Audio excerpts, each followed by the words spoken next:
thank you for being here because you want to be an informed citizen. You want to be an informed voter. That's what we want. We want people that are voting that know what they're voting for. So that's part of why we're here tonight, is to hear from the candidates and then for us as voters to make a well-informed decision. So with that being said, I will say a prayer and hand it back over to David. So if you would join me in prayer, let's pray.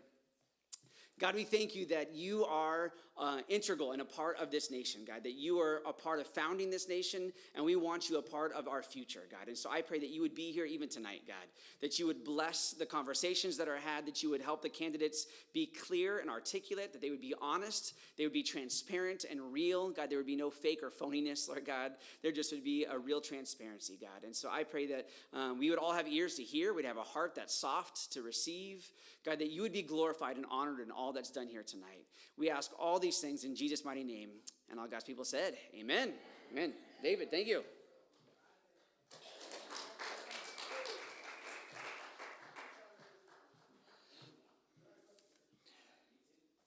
Pastor Ryan talked about, 250 years. But, as we enter this weekend, there's another day that we recognize. And that is Memorial Day. And one of the things that, as a veteran myself, there's a difference between Memorial Day and Veterans Day. All gave some, but some gave all. And this weekend is about those that gave all and their families that sacrificed. So I would like to ask a former Marine, I guess once a Marine, always a Marine, Tony Berrigan, to come up and lead us in the Pledge of Allegiance. And keep in mind those sacrifices those individuals made and why they made them. So, Tony? Thank you, David. And I'm very grateful for this country, and I'm very grateful to have had the opportunity to serve in the Marine Corps. And I was inspired by my grandmother. And she was a Yaqui Indian from Arizona, and she was a very patriotic American. And she lived through World War II, and she loved the Marines. So I thank God for her, and I thank God for this country. So hands over your heart, or salute if you're military. I pledge allegiance to the flag of the United States of America and to the republic for which it stands, one nation, under God, indivisible, with liberty and justice for all. Thank you, Tony. Now, Churches in Action is a Christian institution that was started in Los Angeles, California by Bishop Juan Carlos Mendez. Human need is not seasonal, which is why locally, nationally, and internationally, our mission is to be a vocal advocate for the hungry and the displaced. We travel to every corner of the globe to help children and families in need. Bishop Mendez was in Washington day before yesterday speaking in front of the Senate, and tomorrow morning he leaves early for Guatemala. So he wanted to extend his thanks to the church, Pastor Ryan, and all of you for being here.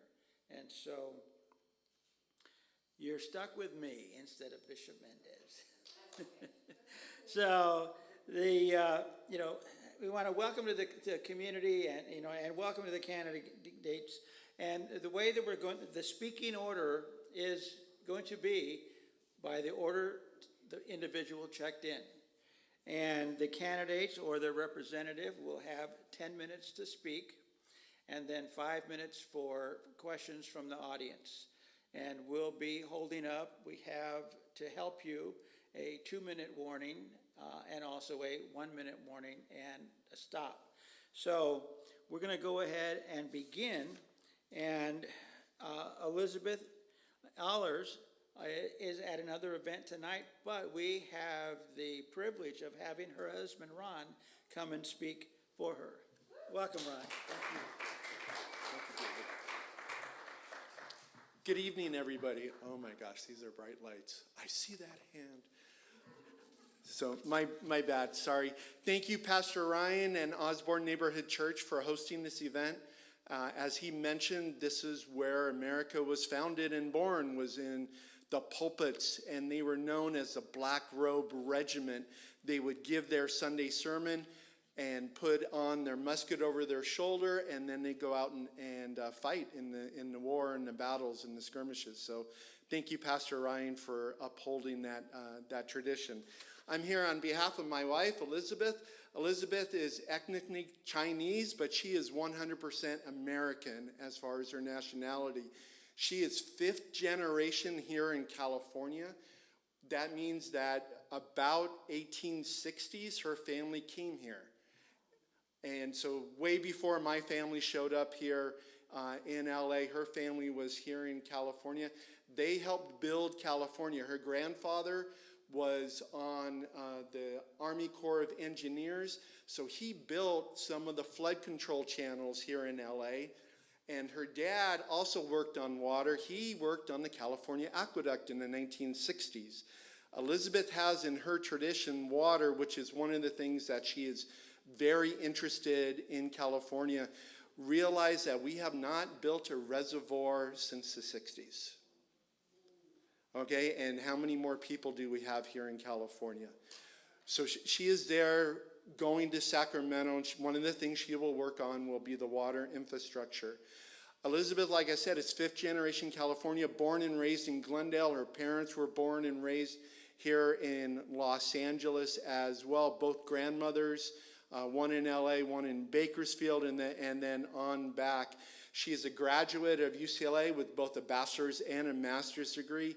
She and I have been married for 36 years, and we have 6 children. She homeschooled them from birth on up to high school graduation, and then they went on to college. So we have 3 UCLA bachelor's degrees, 1 master's degree among the kids, a UCSD degree, and then our youngest is is at Mount Sac, and he wants to be a commercial pilot. So we're trying to figure out how to make him fly.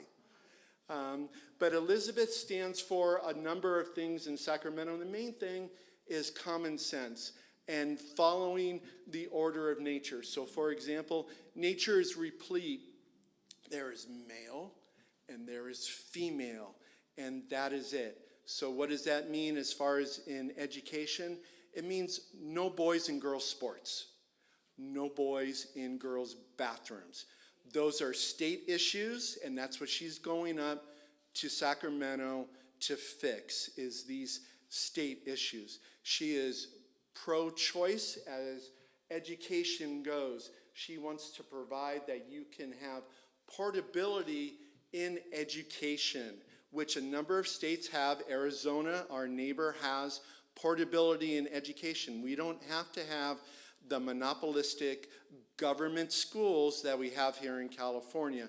We can provide dollar amounts to individual families so that they can send their children where they want to send their children, be that a parochial school, be that a preparatory school for college, a trade school because the child is interested in the trades, whatever the spectrum is, or music. We have the Colburn School downtown LA that most of us know about, so that you can have the portability and provide for your children and what is best for them, what is their interest, what are their skills, what are they naturally just good at. She is for crime prevention and not crime permission. 2 years ago, California overwhelmingly passed Prop 36. Over 70% of the people that voted in California passed Prop 36. Our legislature and our governor has failed to fund that, to provide the dollars in the annual budget, which they just released the May revision for, and they're still not funding Prop 36. Elizabeth will go up to Sacramento and she will push to fund Prop 36. Prop 36 undid the previous legislation so that we no longer have the smash and grabs. You steal something less than $950, there's actual consequences for that. But again, our legislature and our governor has not funded that and put that as a priority. She will go up to Sacramento and vote to fund Prop 36 as well as other crime prevention legislation that is being proposed. She is there for, like I mentioned, for infrastructure. We need to invest in water. We all know that. You drive up and down the 5 or the 99 in California and you see how dry the farmland is. We need to invest heavily in more water infrastructure, capturing it and not having the stalling that we have down from the Sacramento Delta. Is there 1 tunnel? Is there 2 tunnels? We need to build for humans and for humans to live, for the businesses that are the farmland of California so that they can grow the food. You do realize that California is so blessed that we provide so much food for the entire nation, and yet we're starving our farmers with water and restricting them on the water that's underneath their own property in the ground that is there, and restricting their mineral rights, which a lot of these farmers have it back who knows how many generations, 4, 5, 6, 7 generations. So she's for that. Thank you for the 2-minute warning, David. Elizabeth is there for common sense. There's so many bills that come out of California that don't make sense. So that housing bills, I'll just touch on as a last-ditch effort. SB 9 and 10 that got passed about 4 to 5 years ago allows you to build ADUs on your property. You're in a single-family residential neighborhood. Your neighbors next to you or yourself, you're allowed by right to build an ADU, an additional dwelling unit. You can convert your garage, you can put it above your garage, you can add it onto your home. And where that needs to be is that needs to be back at the local level. The state should not supersede and enforce their will on local government. If the local government wants to have ADUs, that's why we elect our city council members and our county supervisors to dictate and to allow certain housing in the area. She wants to return that control back to the local government, and that's where her focus is. She was a town council member in Crescenta Valley where we used to live, and all the problems were coming out of California from Sacramento. They're not necessarily local. Some of the problems are local, but a lot of the problems stem out from Sacramento, and she wants to stop that and return control and power back to the local. I'll end with that. Here's my unashamed commercial. This is how you spell her name. And I believe my time is done. Thank you so much, and thank you, Osborne Community Church. Communities in her district: Santa Clarita, Castaic Canyon Country, and then North San Fernando Valley, west of the 405, north of Roscoe. So Granada Hills to Porter Ranch, Northridge, North Hills, those areas right in there. Thank you, David. All right.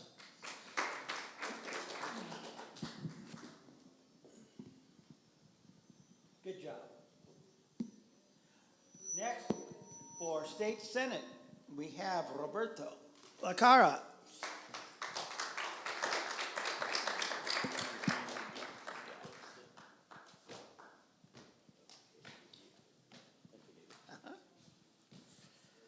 Just had foot surgery. Good evening, friends, neighbors, community leaders, and proud residents of the San Fernando Valley. Thank you all for being here tonight. It's truly an honor and a privilege to stand before the community that raised me, shaped me, and taught me the importance of service, perseverance, and hard work. My name is Roberto David Lacara, and I'm running to represent you in California State Senate District 20. I was born in Van Nuys and raised in the East San Fernando Valley, right here at Poly High School, where I learned firsthand the struggles and sacrifices that working families make every single day to get by. I come before you not as a career politician, but someone who has lived many different chapters in my life. I am a veteran of the Marine Corps, and the United States Army.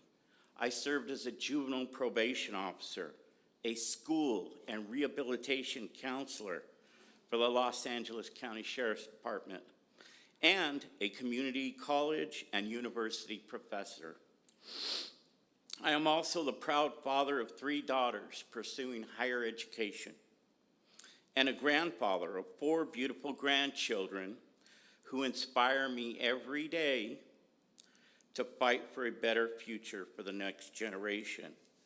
My journey has not been easy. In fact, I dropped out of school in the 9th grade. At that point in my life, many people might have assumed my future was already decided.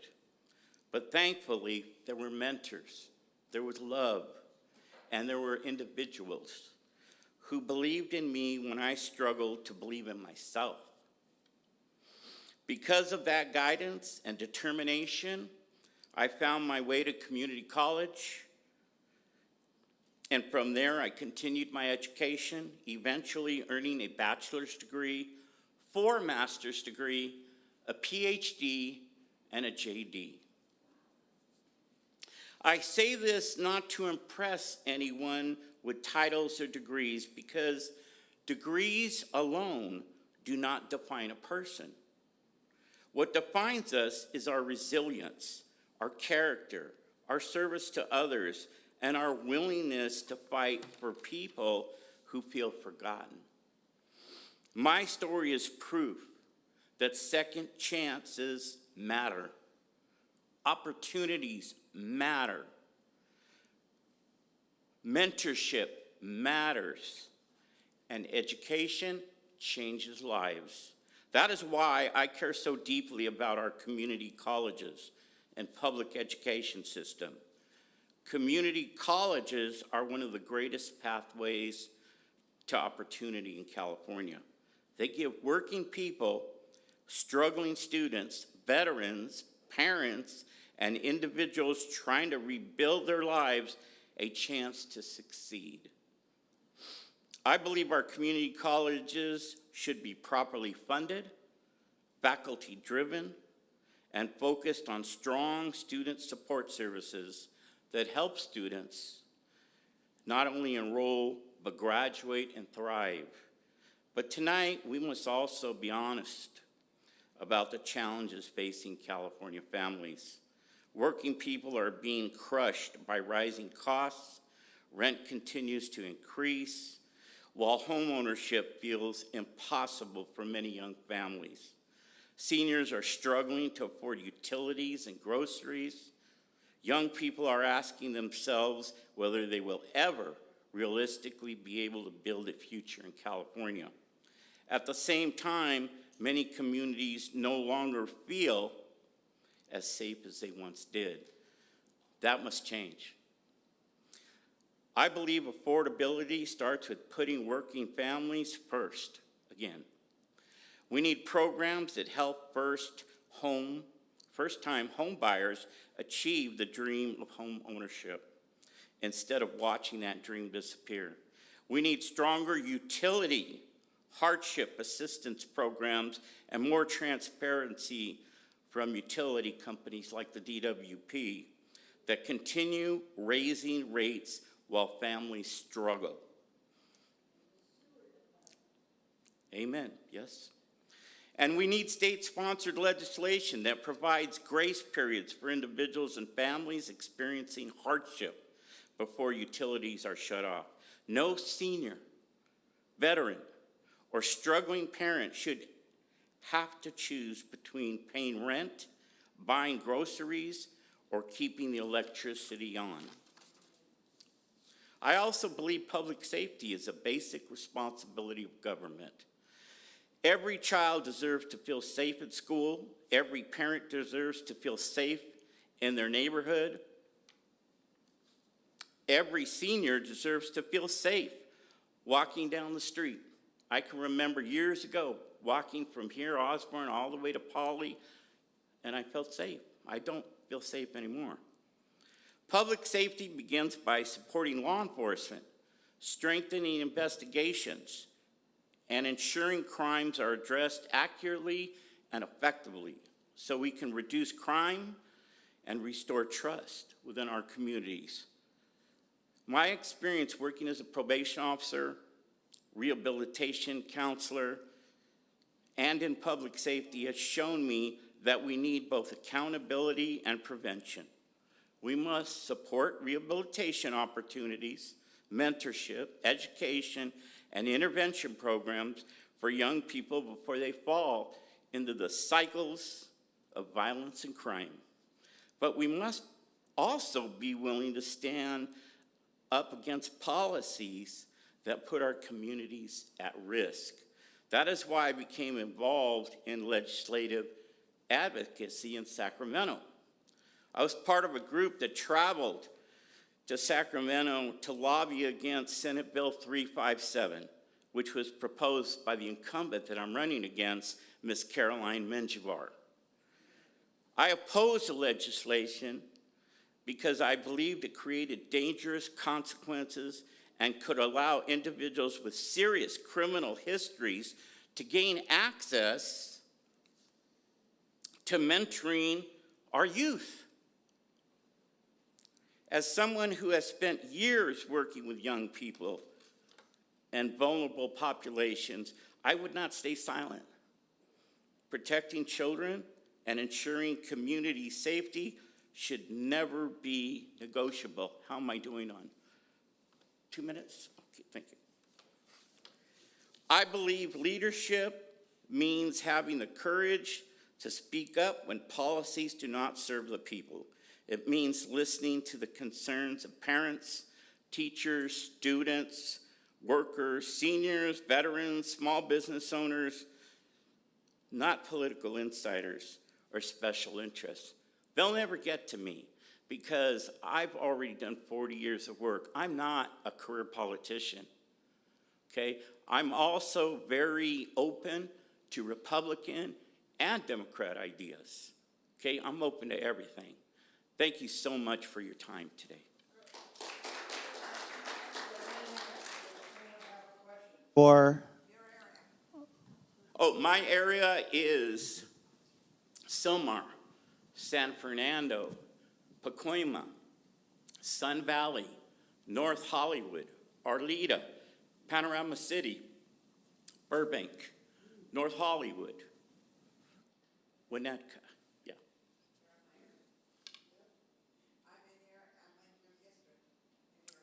What area is that? Oh, fantastic, yes. Thank you, everybody. I need your help, David, thank you.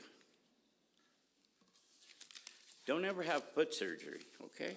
all right, don't take my papers. Oh, I'm sorry. There you go.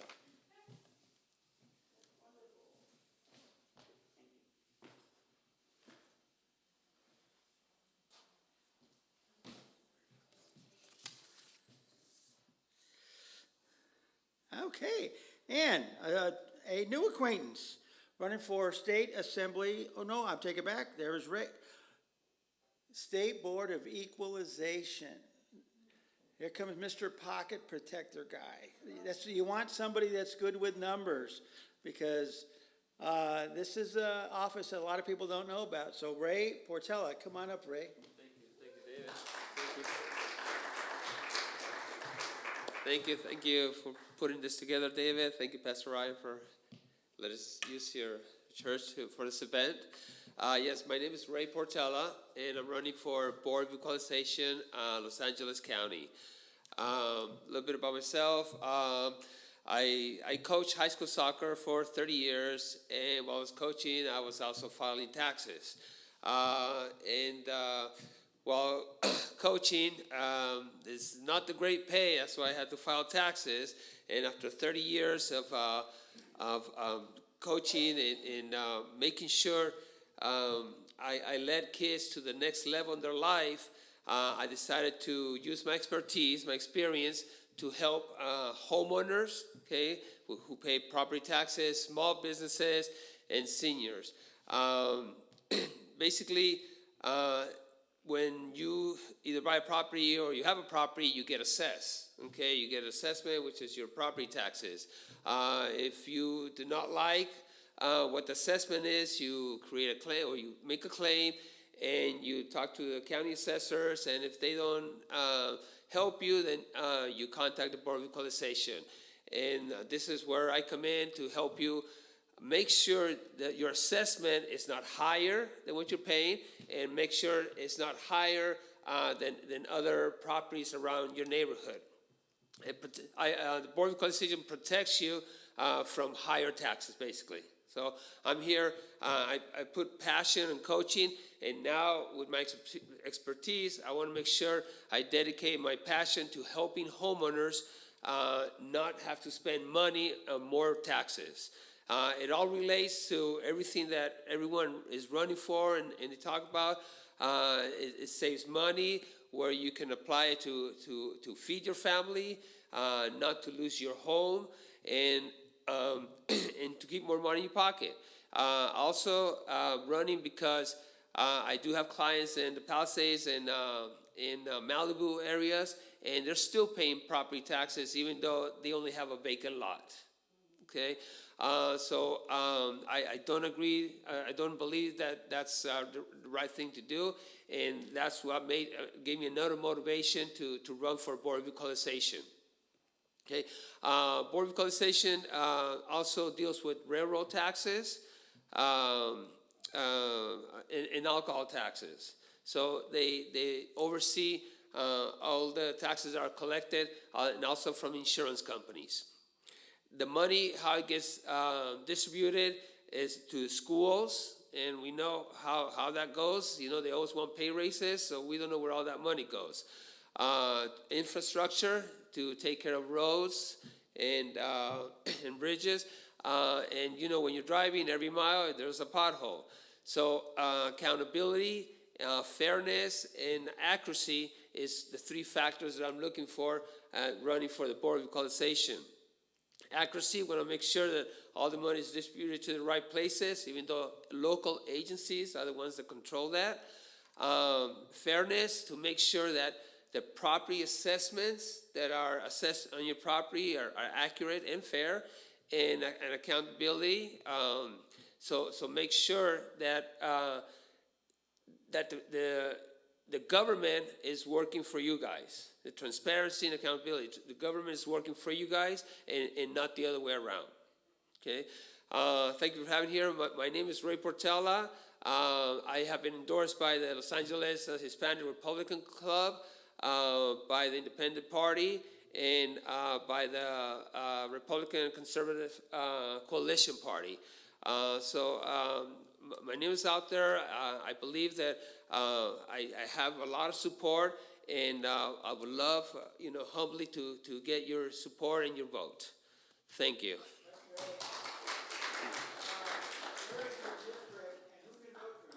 Okay, so anyone that lives in LA County can vote for me. So if my name shows up in your ballot, you can vote for me. It's Ray, R-E-Y, Portela, P-O-R-T-E-L-A. Not Pomona. Pomona, I don't believe it's LA County. Santa Clarita is LA County. Palmdale, Lancaster is LA County.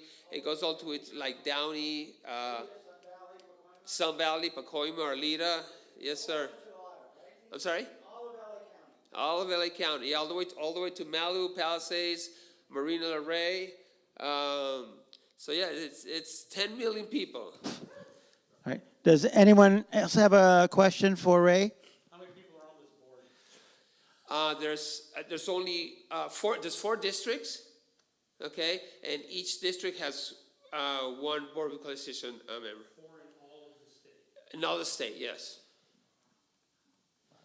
So it's LA County, then there's Northern California, Southern California, and then San Diego, and Encinitas, and south of California. Yes. All right.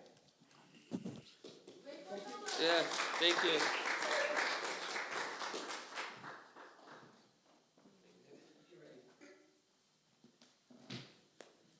All right. Next, Carolyn Daniels, running for State Assembly District 44.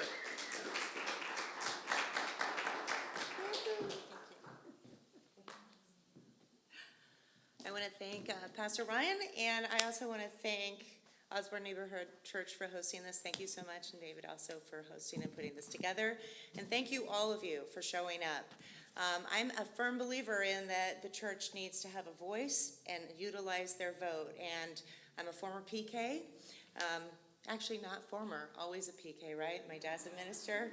Once a PK, always a PK. But my heart hurts that the church does not vote more, and it makes me sad. And so I'm really happy to see this tonight, and I thank you for the invitation for being here. I am running for Assembly District 44, and if you have a ballot and you see my name, it says Carolyn Daniels, and then it says Nick Schultz, and then it says Charlotte Jerry. So there's 3 of us running, and I hope that you will listen and use your heart to choose what you want to run your state. I got into politics about 1985.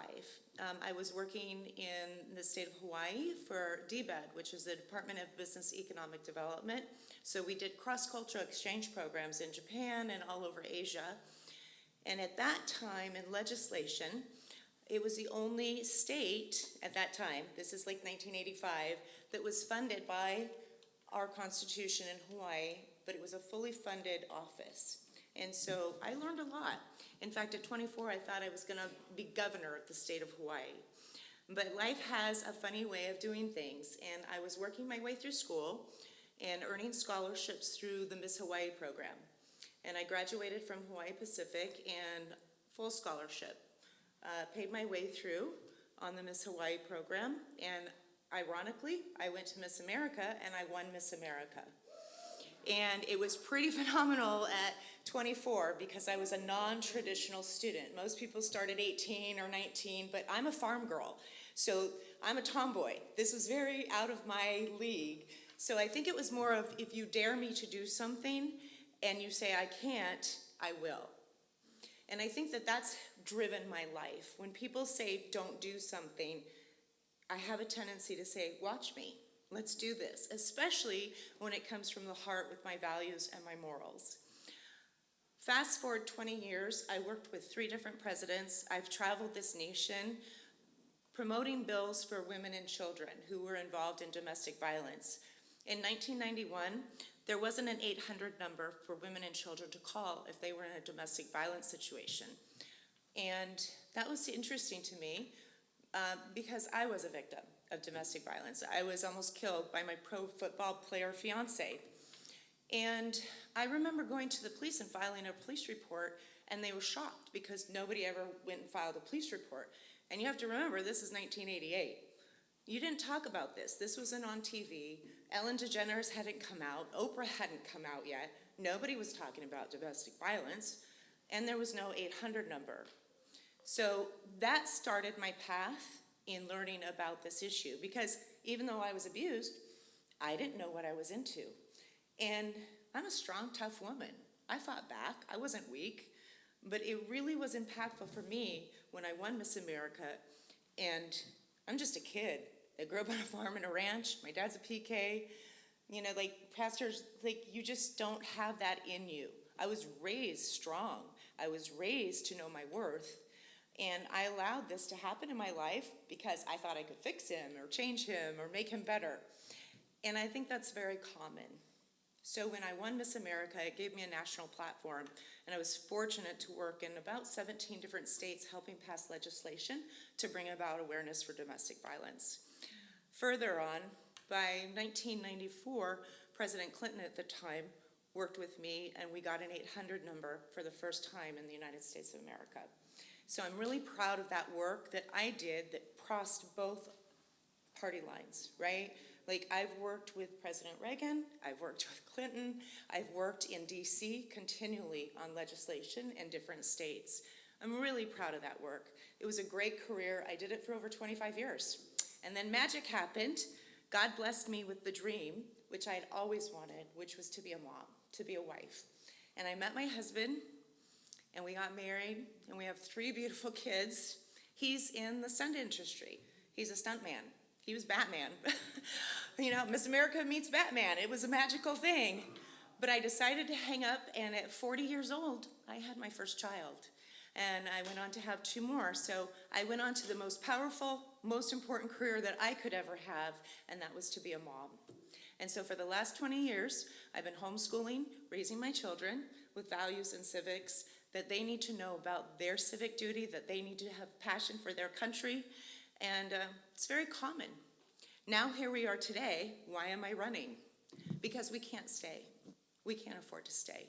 Over the last 5-7 years, all of our friends and family have left the state. They've moved out. They can't afford to retire here. And it hurts. And now, again, I'm an older mom. My kids are still in high school. You know, I still have 2 kids that haven't graduated yet. They don't want to leave. They love California. They also work in the stunt industry. We're very fortunate. We're very blessed. But if you know the industry, it's not a salary job.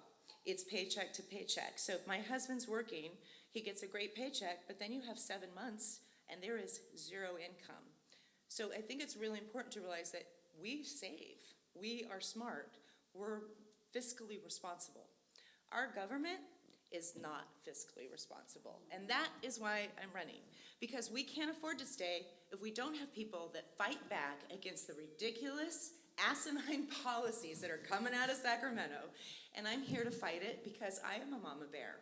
I'm fierce, and I'm loud, and I'm strong, and I know how to negotiate. So now I'm going to tell you a little about what legislators do, really quickly. I did not even know this. Over 2,000 to 2,500 bills come out of Sacramento every single year between the Senate and the House. Almost 1,200 of them get across Newsom's desk. He signs about 900 of them. Guess how much each bill costs, not including the taxes that come out of it. $30,000 a bill is what the legislative says it costs, just to run a bill. So there is part of our money going bye-bye. They are absolutely fiscally irresponsible. We need to protect Prop 13. We need to fully fund, yes, our houses, we have to protect it. We need to get where the money is. 2014, Prop 1, we voted $14 trillion to run our water structure. Where's that gone? You know, we need to enforce crime. We need to back up our police officers. We need to make it affordable to stay. All the things that everybody is saying, I'm in alignment with. I think that we're all the same.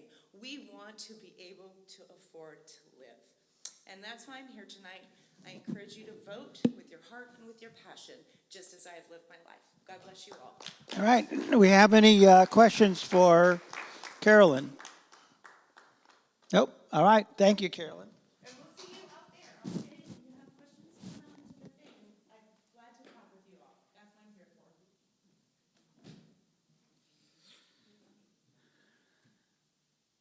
And also running for Assembly District 44, Dr. Charlotte Geary.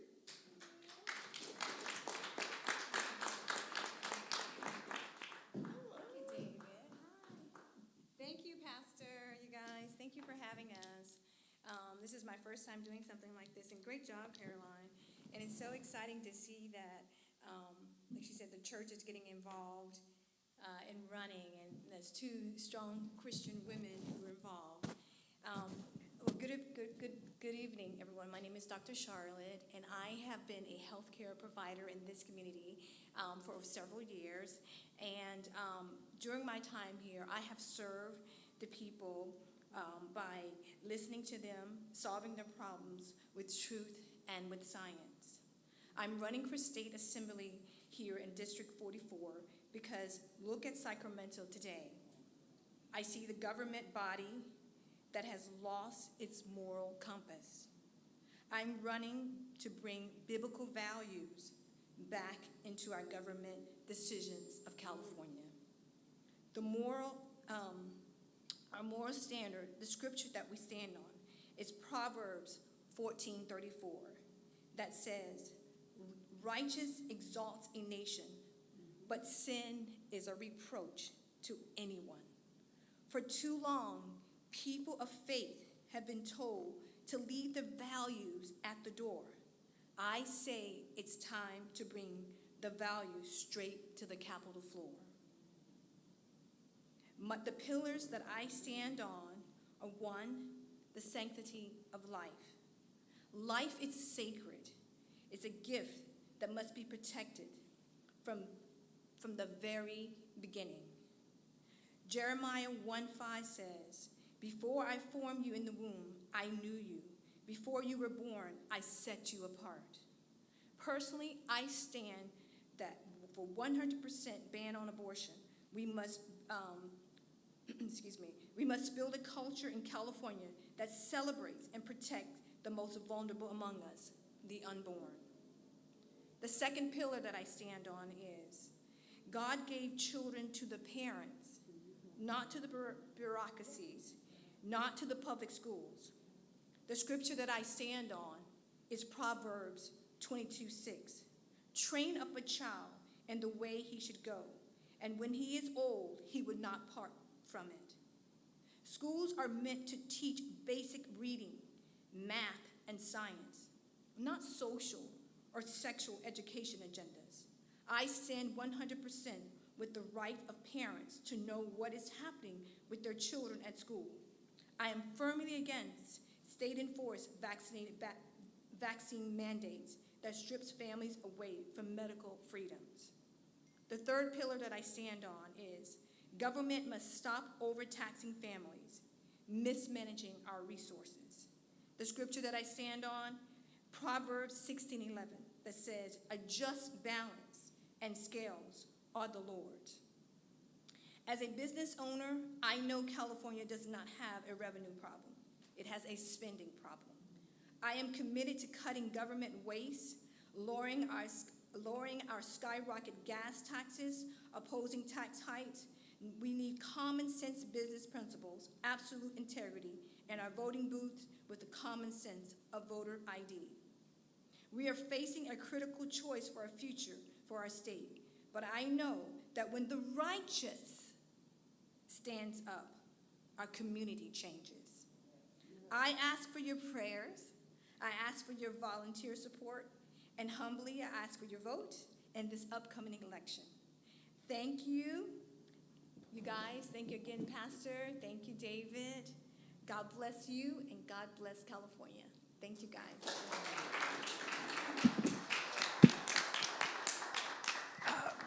Any questions for Dr. Charlotte? Yes, we're in the same district.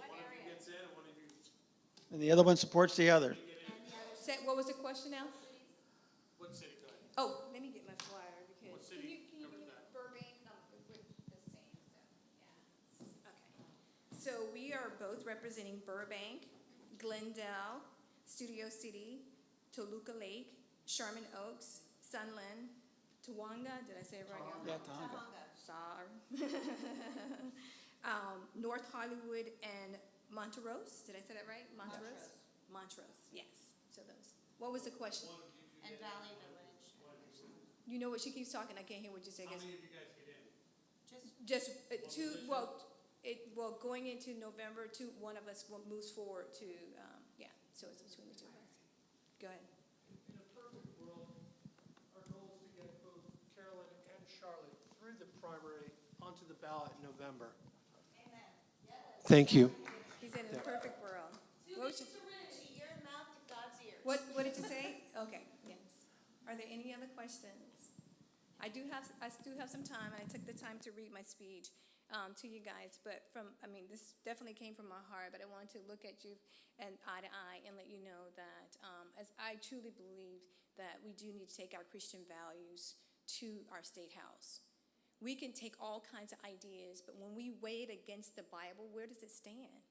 And I think that is what's going to help us change California. Not all of the ideas that we need to lower the tax, or because you know what, taxes are going to come, because that's what the Bible said to us, right? But we need to create moral standards. When we create moral standards, that's when it makes our lives more comfortable. Like he said, he can comfortably walk down the street without fearing that someone's going to help him. Why? Because of moral standards.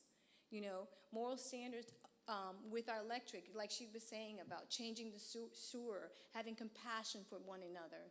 Those are the things that I feel like really will help change our country, our state. Yes.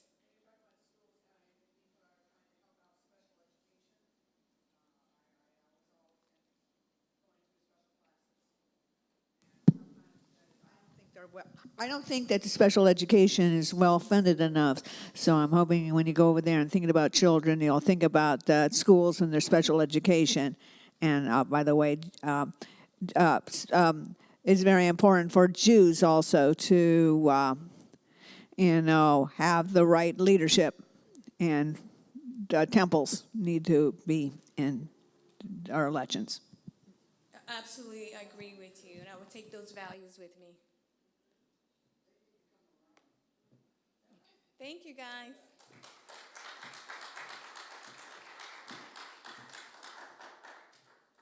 And Charlotte's office is right on Van Nuys Boulevard, just the other side of San Fernando Road. I may have to go get a tooth filled. Next, God bless our teachers. Tracy Schroeder is running for Assembly District 46. Come on up, Tracy.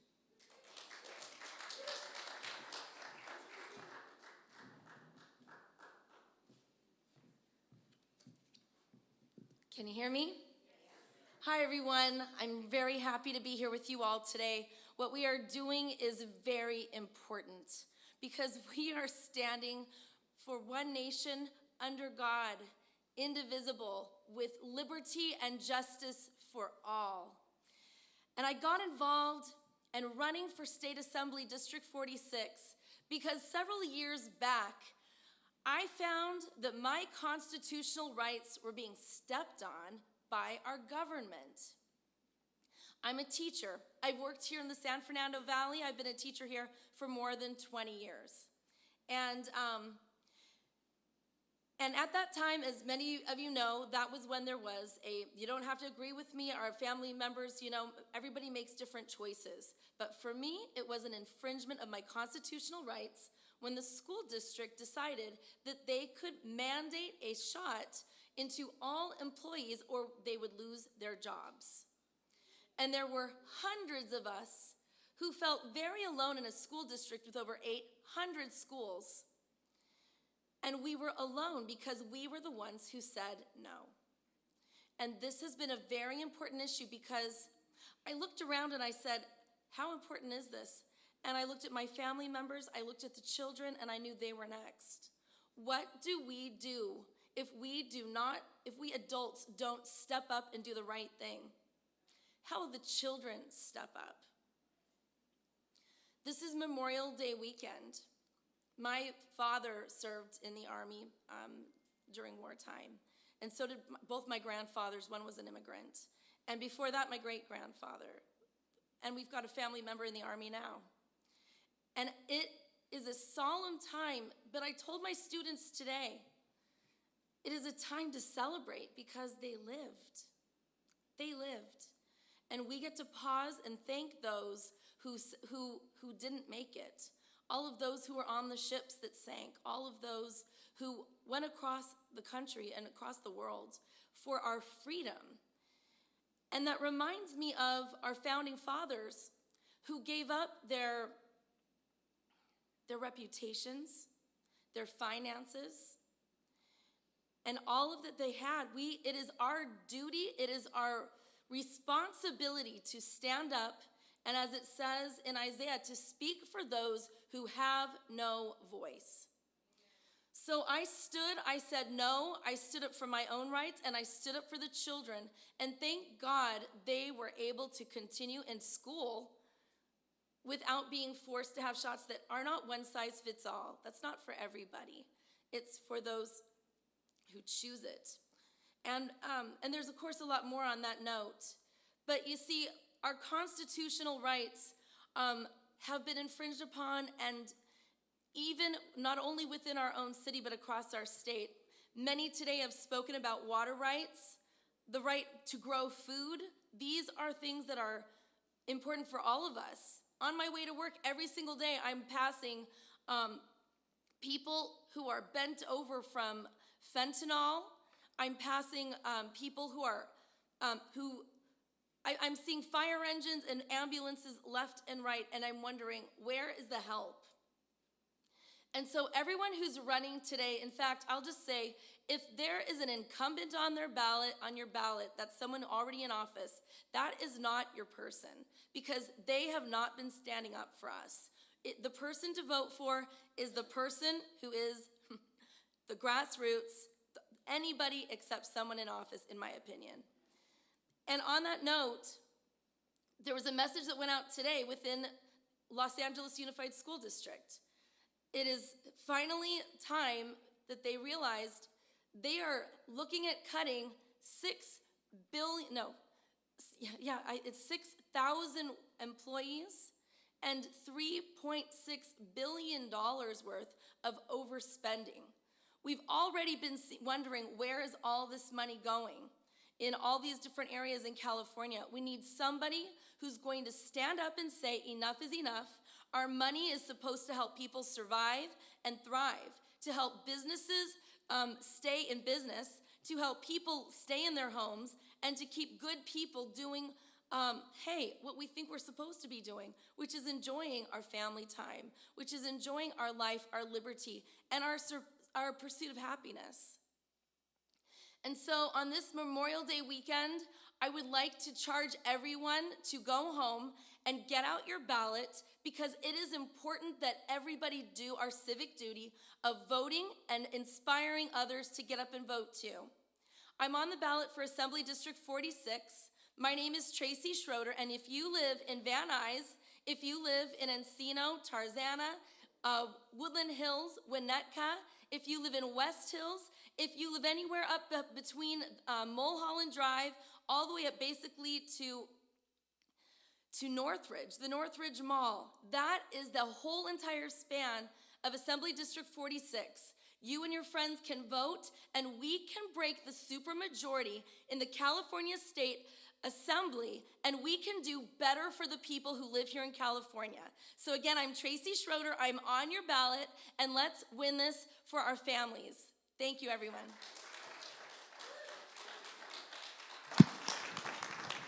Do we have any questions for Tracy? I've got a lot of answers for you. Thank you, Tracy. All right.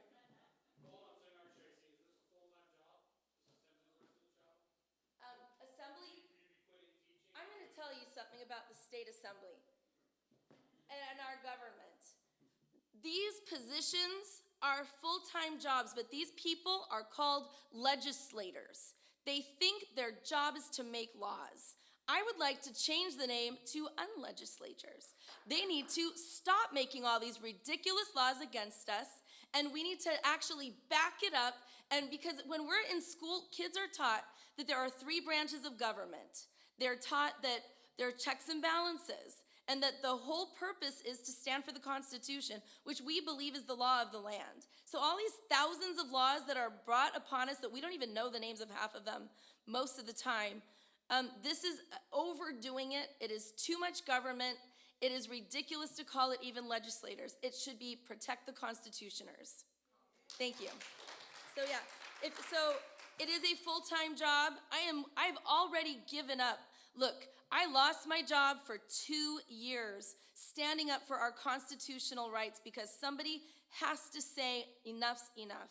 And so I will stand. I don't mind. Look, I'm willing to take the hit.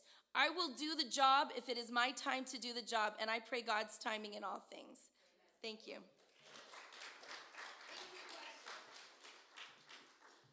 You know, and keep in mind, you may not be in their districts, but you know people who are. And now is the time when people are asking, what do you know about so-and-so, and what do you know about this person here? And so in someone that I met who is also running for state senate and District 24, Tony Rodriguez.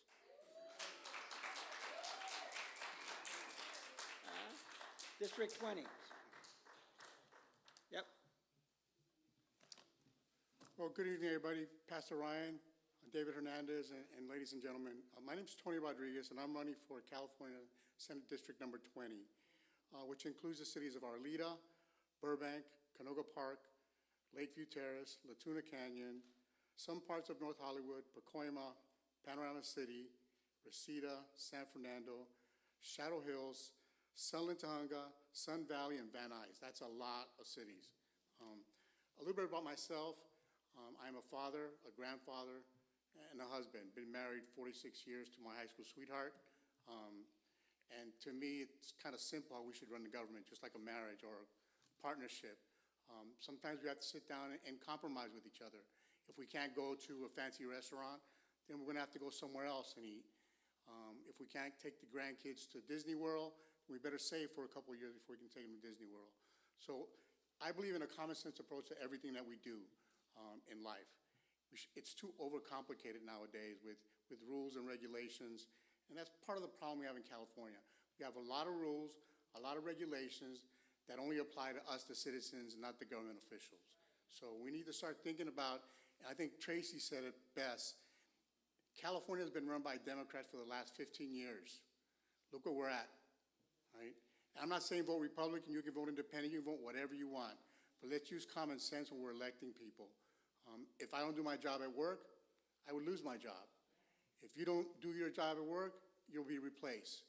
And us as voters, we owe it to the American people, to the residents of California, when someone is not doing their job, we need to replace them. I don't care what the color of their skin is, what race they are, if they're my friends or not. If they're not doing the job that we hired them to do, then they gotta go. Plain and simple, they must go. Like many of you, I understand what it means to work hard, pay taxes, raise a family, and still feel like government keeps making my life more difficult instead of easier. I have worked with my hands, supervised projects, built career through hard work, not political connections. I don't have any political connections. I served over 25 years in the U.S. Army, and I know the struggles families face because I have lived them myself. And I want to make something very clear. What got me all riled up 4 years ago, what was going on in our schools, whether you believe it or not, some of the things that are being taught to our kids in school are immoral, right? I'm not a perfect human, right? But I don't believe that school should be teaching kids about transgenderism or reading books that are inappropriate. And I know a lot of you probably don't believe that, but let me tell you about that. I started by speaking at the Glendale school board meetings, Pasadena school board meetings, and of course, Los Angeles Unified School Board meetings. And I'm proud to say that I was escorted a few times by the police for reading a book that they want our kids to read, but they were offended that I was reading it to them in a meeting, okay? And that's super important to you to know that what's happening in our schools is the real reason I got involved. I have 2 granddaughters that I love and adore, and I want them to live in a California that I grew up in, not the California that we have now. We need to stick together as a community, as friends, as family members, and we need to decide what is best for California. Yes, it's expensive to live here, I get you, but this is the best state in the union. On top, we have beautiful weather, we have a lot of oil, we have a lot of birds, we have a lot of animals. We live in a perfect environment here, and we need to keep it that way. Our district deserves a public servant, not a politician. They're not leaders. They need to be our public servants. Focus on common sense, accountability, and results. We need to hold them accountable. And one of the things that I want to do when I get to the Senate is pretty simple. Be very open with you. I don't know how many of you in here have heard from our senator at this point. I've never heard of anything from her. Now she's going out because it's election season, trying to, butter her bread. I'll be the senator that you're going to see anytime I'm down in Southern California. You're going to see me in the neighborhood. I'm the guy that's going to shop at Vons, right? I'm the guy that's going to go to Ralph's. I'm going to talk to you in the street. That's who I want to be. I am running because California families are being crushed by the rising cost of living, gas prices, and my idea of gas prices is no mileage tax. We need to stop that. And the only way we can stop that is we elect the right people to office. We need 4 senators to stop a lot of the nonsense that comes out of Sacramento, right? Imagine this, we can have at least 4 new Senate seats, maybe 10 assembly seats, and a Republican governor. Imagine what we can do here in California. Groceries are expensive, housing, utilities, and insurance continue to rise while politicians in Sacramento continue to pass policies that hurt working people. Imagine a world where somebody in public office would manage our tax dollars the way we manage ours at home. Think of that idea, right? It's our fault because we continue to vote for the same people over and over and over. It has to stop. Roberto said it perfectly. I don't care if you're Democrat or the best person for the job is who we need to vote for. Get away from that political Democrat or Republican. But I am a Republican, by the way. We need public servants who will fight to lower costs, protect jobs, support small businesses, and make California affordable again. And when I talk about small businesses, I was part of a company that was a startup company. We started up in 2011, and we've shut down almost every operation in California because we cannot afford it. We had to let a lot of people go because we couldn't afford to do business in California. Public safety must be restored. Families deserve safe neighborhoods, businesses deserve protection from crime, and law enforcement officers deserve support when they are protecting our communities. I know there's a lot of people that think that all police officers are bad. No, they're not, right? Like anything in life, we have some good ones and we have some bad ones. We have some good teachers and some bad teachers, right? We have some good people in the Army and some bad people in the Army. You can't judge all of us by one person and what they do and what they don't do, right? I will fight for policies that put victims and law-abiding citizens first. That's important. Victims come first, not criminals. In California, we have a tendency to protect the criminals more than we do the victims, and that's wrong. And some of you, whether you know this or not, San Fernando is a hub for sex trafficking. Everybody knows it, but they don't want to do anything about it. We're going to do something about that. We're going to force local politicians to do that. I strongly support parental rights and believe parents should have a voice in their children's education and future. Government should work with families, not against them, right? I don't need a school teacher, don't take me wrong, Tracy, telling me how to raise my child or the governor to tell us how to raise our children. That's our business. Families come first. I'm also a strong supporter of the Second Amendment. Law-abiding citizens have a constitutional right to protect themselves and their families, and I will stand against efforts that continue to punish responsible gun owners instead of criminals. Most importantly, I believe we need more respect and less division. We learned that during COVID, how families were broken up. We need to learn respect and less division. We may not all agree on everything, but we can still work together to find that common ground and move California in the right direction. My campaign is built on simple belief, common sense, common ground. Together we will get California back on track. I would be honored to earn your trust and your vote. And I've got plenty of endorsements, but my most important endorsement I'm looking for is the voters. That's the endorsement I want from the voters, not anybody else.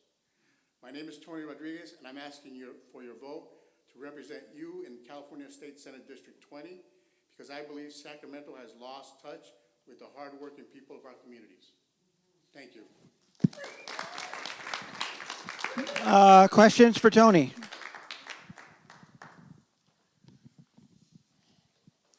Tony, you mentioned oil a couple of times in your message right now. We had two major refineries closed down recently and a pipeline from Bakersfield to the Bay Area. Very bad timing, and a worldwide emergency has put us in a situation where we're receiving a large amount of our oil from the Middle East. So are you aware of why those refineries closed down, and what would you do to prevent any more refineries from closing down in the state? Well, obviously the reason they're closing is because of all the regulations we have in California. Right? That's the real reason.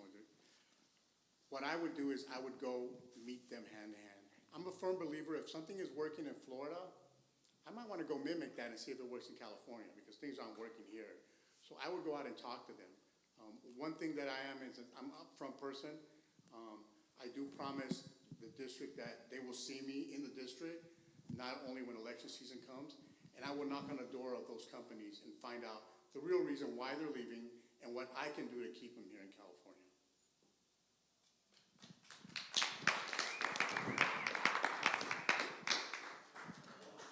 Yes, sir.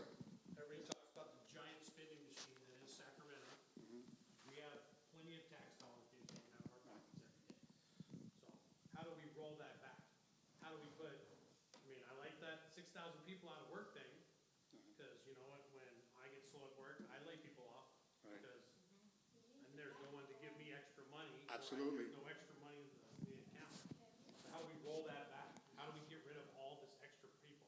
Well, the first thing we need to do is every department, we need to actually look at them. Now, there's Kenneth Mejia in LA. I don't know if you guys know who he is. He's a far left crazy person, but he's got one thing that I admire and I respect. He's put out the budget that LA where the money goes, where every drop of the money goes. So if people know where the money goes, we can push back. There's a lot of money being spent on things that don't need to be spent on. But we don't know as local people, right? They don't want to tell us. I would definitely make sure that, and there's a guy running, what's his name? Herb Morgan. Herb Morgan. Herb Morgan's gonna have a website that's gonna tell us where the money is, where it's going, so that we can reroute whatever money's being spent on some nonsense, right? Because that's the real deal. It's like school choice, right? $17,000 per student in California, right? We need to give school choice to parents, right? Because that's your child. If you want him or her to go to parochial school, that's your choice. That's your tax dollars. That's not a gift from the state of California. They always want to make you feel like they're giving you money. They're not giving you anything. That's our money, right? And they need to do our bit, whatever we want. And again, if we don't like what they're doing, if they don't keep their promises, then it's up to us to get them out of office. Because sometimes people fall in love with a vision or a person because of the color of their skin or because they belong to a specific group. No, we need to do what's best for the many, not the few. And that's the problem we have in California. We do more for the few than the many. And that has to stop. And somebody with moral courage is the only person that can stop that. Somebody who has no political ties, doesn't accept money from any special interest groups. My campaign has been knocking on doors, meeting people face to face, not sending them a flyer in the mail, knocking on their doors. Sometimes it's been positive, sometimes not so positive. But that's okay. I don't care.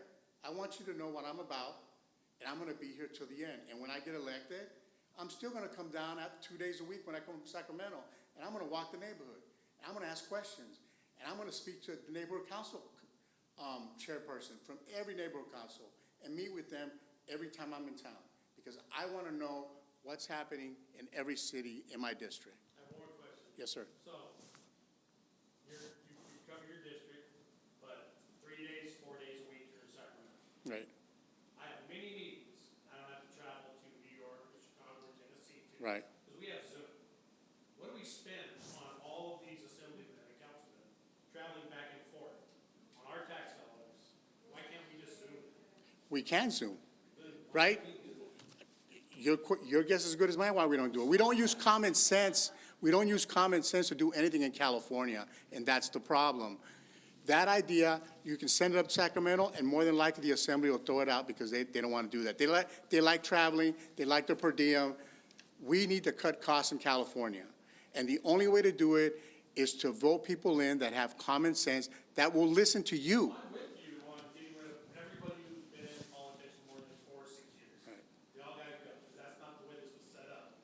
You come in, you help the state, the city, the nation, and then you go back to your job. Right. Don't go in there and make a career of this. But again, that's our fault because we keep electing them. So we need to stop that. Let's spread the news, new people in charge in California. Thank you.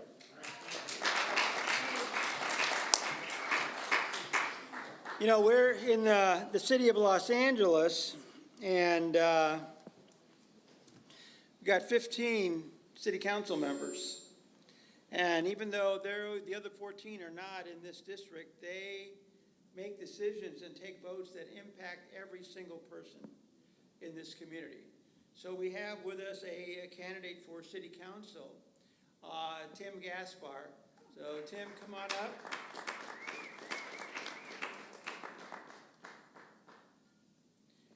And I think it's important, you know, that Tim took the time, coming from the West Valley, which is where he is running, to talk to you people here, because he is going to be voting on issues that are going to impact all of you. Tim? All right. Well, hello, everyone. Thank you all for having me, and thank you all for coming out tonight.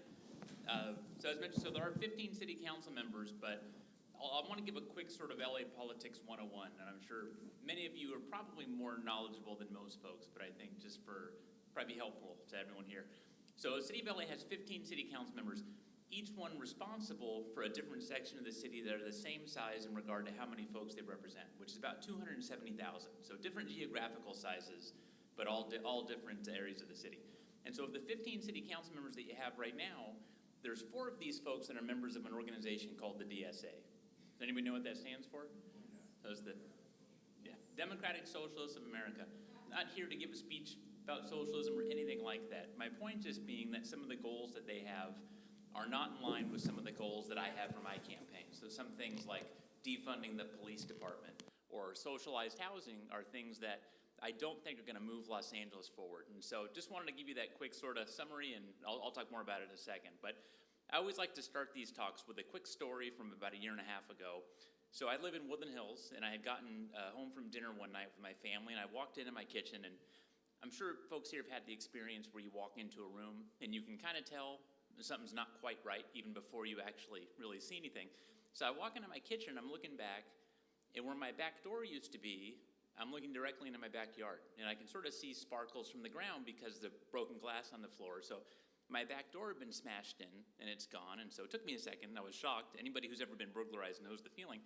And I backed up out of my house, and I called 911 with my family, and 30 seconds goes by, and then a minute, and then 2 minutes. And so at this point, I actually hear the guys jump over the fence into the neighbor's yard to run away. But I'm getting a recording on 911 as if I'm calling AT&T or Pizza Hut on Super Bowl or something. Ended up being a total of 30 minutes before I got a live person. 30 minutes, and that's no exaggeration. I wasn't transferred to the non-emergency number. Nobody asked me to hold. It was 30 minutes before I got a live person. And I thought to myself, well, it's a good thing I didn't encounter these guys when I stepped into my house. It's a good thing I'm not having a heart attack or a stroke. But if I was, then I just want to explain one other thing real quick. So our LAFD has 2 types of ambulances. They have the ambulance that they send when they transport folks, and then they have a life-saving ambulance that they send in the event you have a car accident or some sort of life-endangering situation. Those life-saving ambulances west of the 405, LAFD has 4 of them. 4 of them total. And as you can imagine, those 4 are often booked. They might need to send an ambulance. If you're in Woodland Hills or Canoga Park, they might be sending an ambulance from Hollywood, or maybe out here in Arleta or Silmar. So even in the situation of an emergency where you wait 30 minutes for 911 operator to pick up the phone, it might take another 20 to 30 minutes to actually get an ambulance to you. And so at this point, again, about a year and a half ago, I knew a lot of these issues that our city was having in regard to encampments and trash and crime.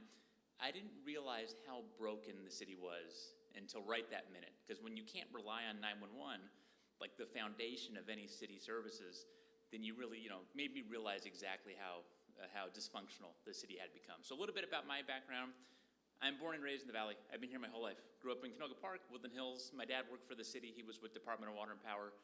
Went to El Camino in Woodland Hills, put myself through Pierce, CSUN. I built a few different businesses in my lifetime. I'm a lifelong entrepreneur. I built an insurance practice, ended up being the 2nd largest in the Valley. I had about 65 people. I retired from it about a year ago. But for the past 20 some odd years, the Valley is where my heart's been. So I've been a volunteer for the last 20 years with the YMCA on Van Owen and Reseda, the Boys and Girls Club in Canoga Park, Discovery Cube, been on the board for about 6 years up the road here. Had was in Discovery Cube fans, fantastic. I've had a scholarship at CSUN for about a dozen years. So anything that helps this valley and anything that helps young people in this valley is where my heart has been. And so when I saw that Bob Blumenfield was terming out, I thought, well, this is the best opportunity to be able to have an impact on this community. And also I thought, if I don't run and the person that does run is someone that's not from this community, doesn't care about this community, I'd have a lifetime regret for not having at least made the effort. So early on in the campaign, I set 4 priorities based on what was important to me and my family and my own values, and this turned out to be things that I think resonate with a lot of other folks. So the first piece is public safety. I talked about what happened with the 911 call, being burglarized, and seeing what's happened with our city with the defund the police nonsense and the election of George Gascon, which is a hole that we're still digging ourselves out of. So I'm the only candidate that's endorsed by the LAPPL, which is our LAPD's rank and file. And so making sure that we support public safety is my number 1 goal more than anything else. Number 2 is the homeless. And when I talk about the homeless, I mentioned 2 pieces. First, even in the new budget that just got voted on today, the mayor wants to put $700 million into the homeless. $700 million, our general fund for the city of LA is only $7.5 billion. So you're talking about using 10% of our general fund money for the homeless. And within Inside Safe, which is the mayor's program for the homeless, is currently at a cost of $257,000 per person to get someone into permanent housing. $257,000 per person. $80,000 per motel room on an annual basis. That's $6,500 a month for a motel room.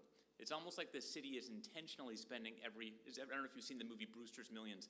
It's like that, and that is something where we don't have money for light bulbs or fire trucks. We can't afford to spend $700 million on this.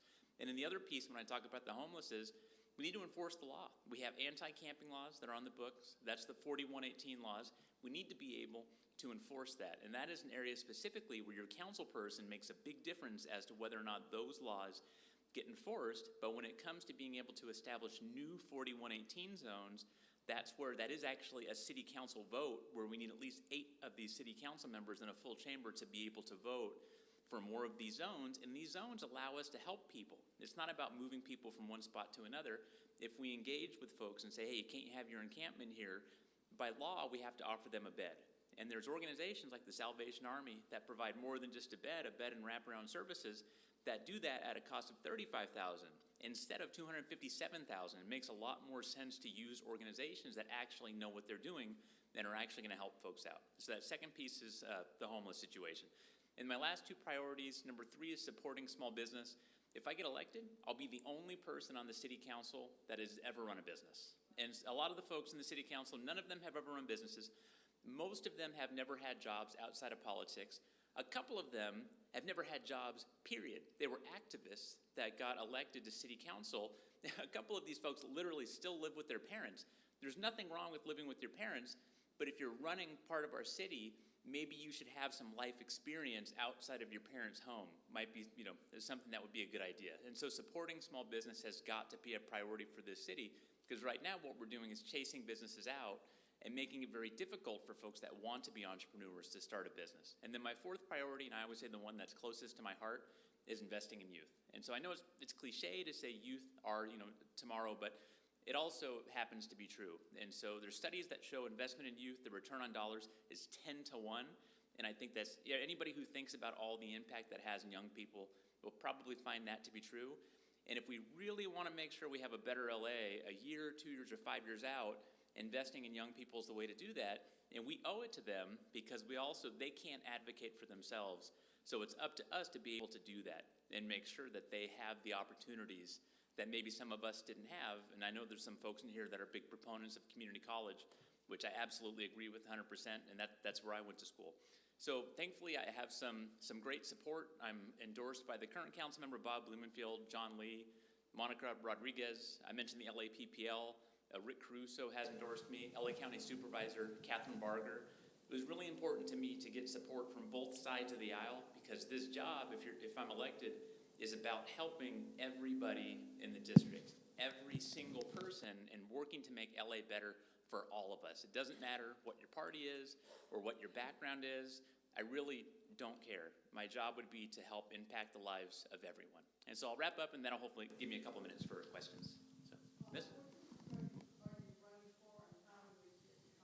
Yeah, great. So running for CD3, which is CD3 is Woodland Hills, Tarzana, Canoga Park, Reseda, and Winnetka. And I'll make sure I hand you a business card right now. The easiest way is timgaspar.com. What I'll do is I'll grab a bunch of brochures and put them on the table right outside before I go anywhere. But you're welcome. I'll give you my cell phone numbers. You can call me anytime, any questions or input that you have. Okay. Oh, back. Do I have room for one other question? Sir. Sorry, sir. Yeah. Yep. What percentage of these people do you think have lost their homes? Versus Yeah. why are they really on the street? Sure, yeah. Well, look, so you have folks like, there's people on the street that flew here a month ago from Tennessee to get help at a sober living house, got kicked out of the sober living house, and now we're using our tax dollars to take care of them. You have those people. You have people that legitimately did have a home and lost it because of an economic issue, and everything in between. So obviously, not every person on the street has the same circumstances. I think a lot of them are very different from each other. I think the vast majority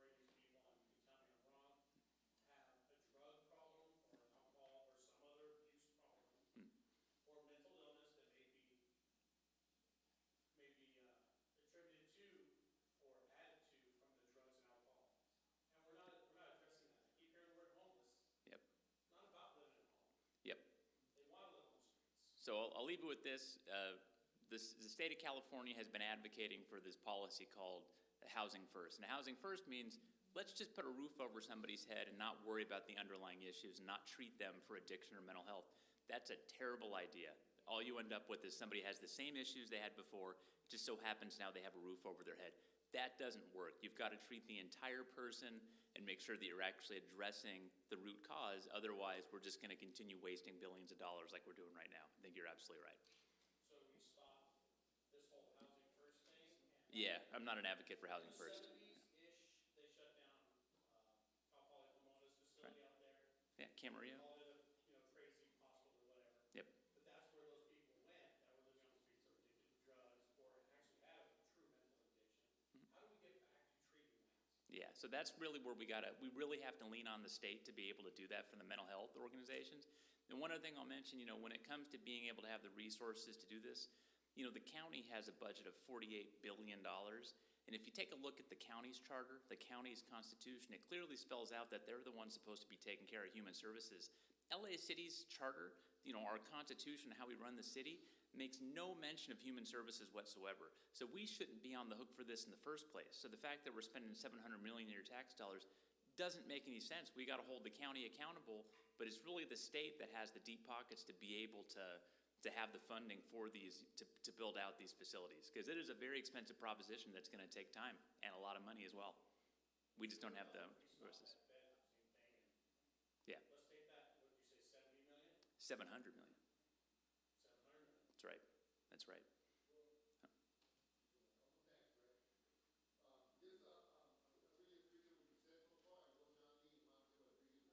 Oh, great. So you'll be probably getting a call email from me. I'm pretty involved, David. David, but my question is, you mentioned some of the budgeting, but one of the things I've seen in resisting, even from my friends in the city council, people that I've known for years, I've been doing this for 35 years, help bring the gang violence in the valley through the gang truce in the 93s to where we're at today. Well known, me, William Rodriguez, and Donald Garcia, rest in peace. And I've always stayed politically active. Socially active in supporting our people. I trust in God. We didn't do it. God just gave us the strength to build the work that we did, working with law enforcement. But let me just push this. One of the biggest things I've seen in these agencies that the nonprofits that work with the homeless and the drug addiction is that they poverty pimp the community. They say they're doing these numbers and they don't do proper follow-up. And I've worked for many and sat on committees with many, but one of the worst is LA Family Housing. And I say that in front of everybody so you know. So I'm hoping, since you understand the housing and that you push some audits within your district, because we used to do a lot of work up in the Canoga, Alabama Street, Bryant Street area, and all those Latino neighborhoods very well, and you got my support. I haven't endorsed anybody else, so you got my support. I appreciate it. Because I just like the way, and then you came to a church, so I can appreciate that. But that's my question. What would you do? Would you be pushing an audit to hold people accountable to receive these funds to deal with the homeless issues? And also, that people should be working before they get free housing. I mean, I understand the temporary shelters, but, we're just losing a lot of tax dollars on putting families there that ain't even willing to work and get off the usage of that. Yeah. Thank you. Great, thank you. So I'll answer. So you probably know the folks at ACE who are working at Landmark Park. Great people. So thank you for the work that you do. So yeah, so I think in regard to folks working, I think people working, there's a program called Share out of Culver City where they've had an 85% success rate getting folks off the street, and having people work and pay part of the rent starts out real small has been a key part of that, because I think it gives people pride when they're starting to work for themselves. Not everybody's in a condition to do that depending on their level of addiction or mental health issues, but you have a really good point. I think it makes people feel better and build the confidence to be able to give back. And then in regard to the first part about the housing piece, yeah, that part, the cost of housing is a significant impact issue in regard to the homelessness, because mental health and drug abuse happens in a lot of other cities and states, but we're seeing a lot more people on the streets just because we also have the higher housing costs, and that's something where we just made it so difficult to build here. It takes 3 times longer to build something in LA than any other part of the country. And so on the measurement piece, in business, every dollar I spent in business, like if it was marketing, whatever it was, you can bet it got measured. Day one, every single dollar. And right now, that's completely missing from a lot of parts of the city, homeless spending included. Yeah, so there's got to be somebody accountable to it. There's got to be a dashboard that tracks every single metric, whether it be number of beds, number of visits, and number of people that are actually helped. That's critical, absolutely critical, is knowing the numbers. So, cool, thank you. So I'll give you a business card, miss. Yeah, thank you very much. Okay, Yeah. one more. I know, what was it, a while ago, the Supreme Court did say that the state has the right to clean up a homeless encampment, basically, right? And I know our current administration and the governor said, oh yeah, okay, and has even been shown cleaning up homeless encampment, I know. I know our mayor also says, no, wait a minute. We need to make sure they're safe at home. That's all well and good, but there's obviously a lot of people that don't want to be safe in some kind of home with a roof over their head. I know some of the current city council says, hey, you know what? We hear you, but go talk to the mayor. Hopefully that will change with this election. Even if it doesn't, God forbid, are you willing to say, well, you know what, we still need to do it? I don't care what the mayor says. I don't care what the other person running for mayor says. We still have to do this. Yeah. I said it 2 days ago. So this is the Grants Pass ruling that I think you're talking about. That does allow us to be able to force the issue when it comes to encampments. I was in a meeting with the fire chief and police and some folks for San Fernando Valley Mental Health Resource Center, which is a large organization. I brought up the idea of, can we mandate some aspect of this? And the room was real quiet because nobody wanted to say it, right? Because we know Bass's thing has always been people need to be able to help themselves and make that choice, but we need to be able to force the issue under the right circumstances, and that's a slippery slope. I'm not looking to people have their constitutional rights, and don't get me wrong, but we do need to have the ability to force the issue when it comes to being able to move the encampments and being able to get people help, because somebody who's sick doesn't always know they're sick. And I think to be able to help people, we need to be able to do that. It's a longer conversation, but bottom line is, I agree with you, and I will advocate for that regardless of what the rest of the city council's doing.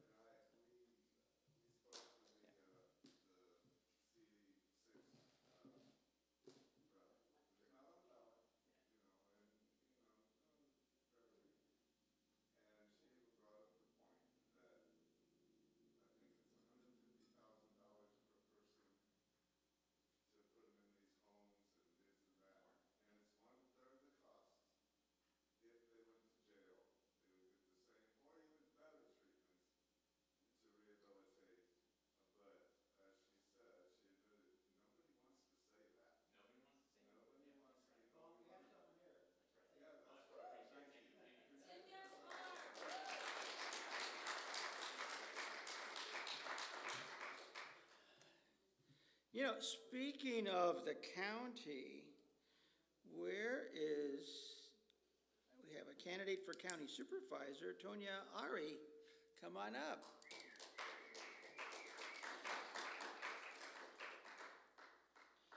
And we got,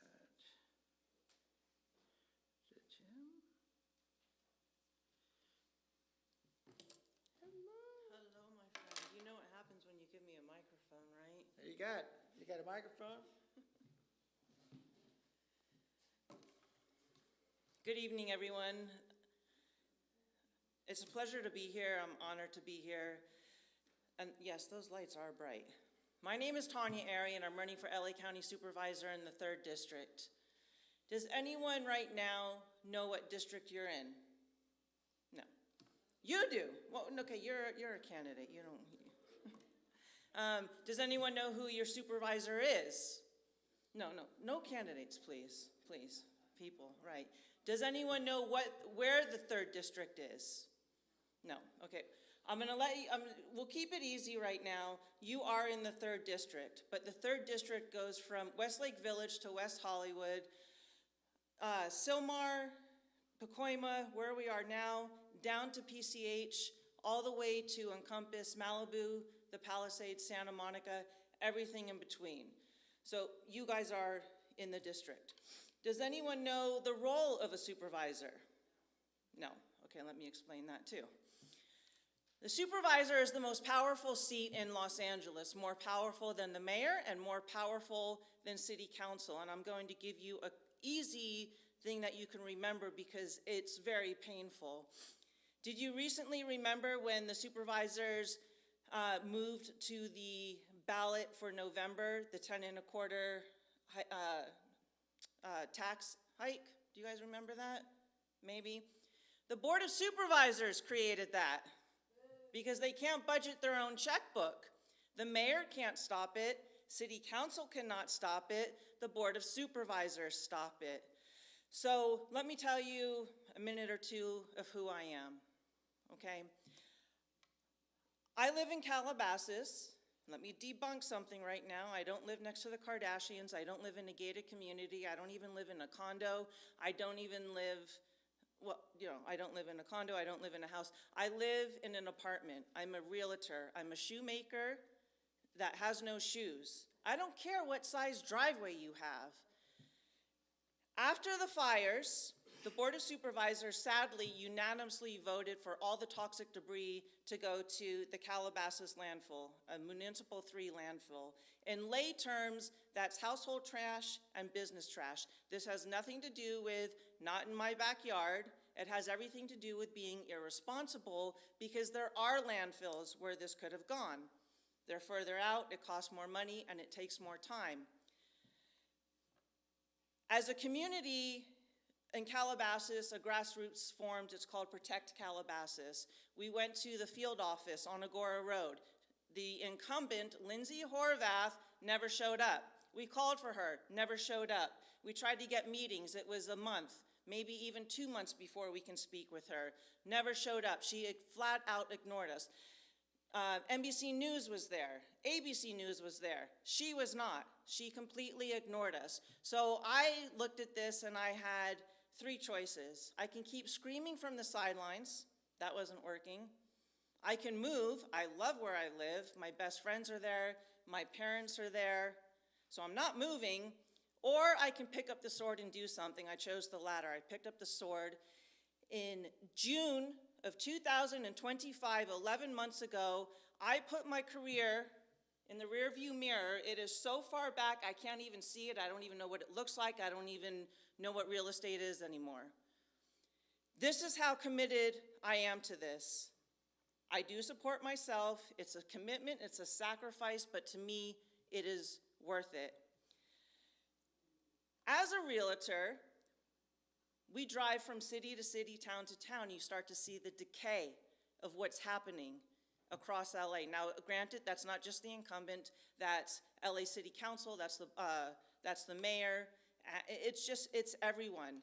And it is very alarming. It's unsafe. I'm not a ballerina. Do I look like a ballerina? No. I do not feel safe in areas of the valley anymore.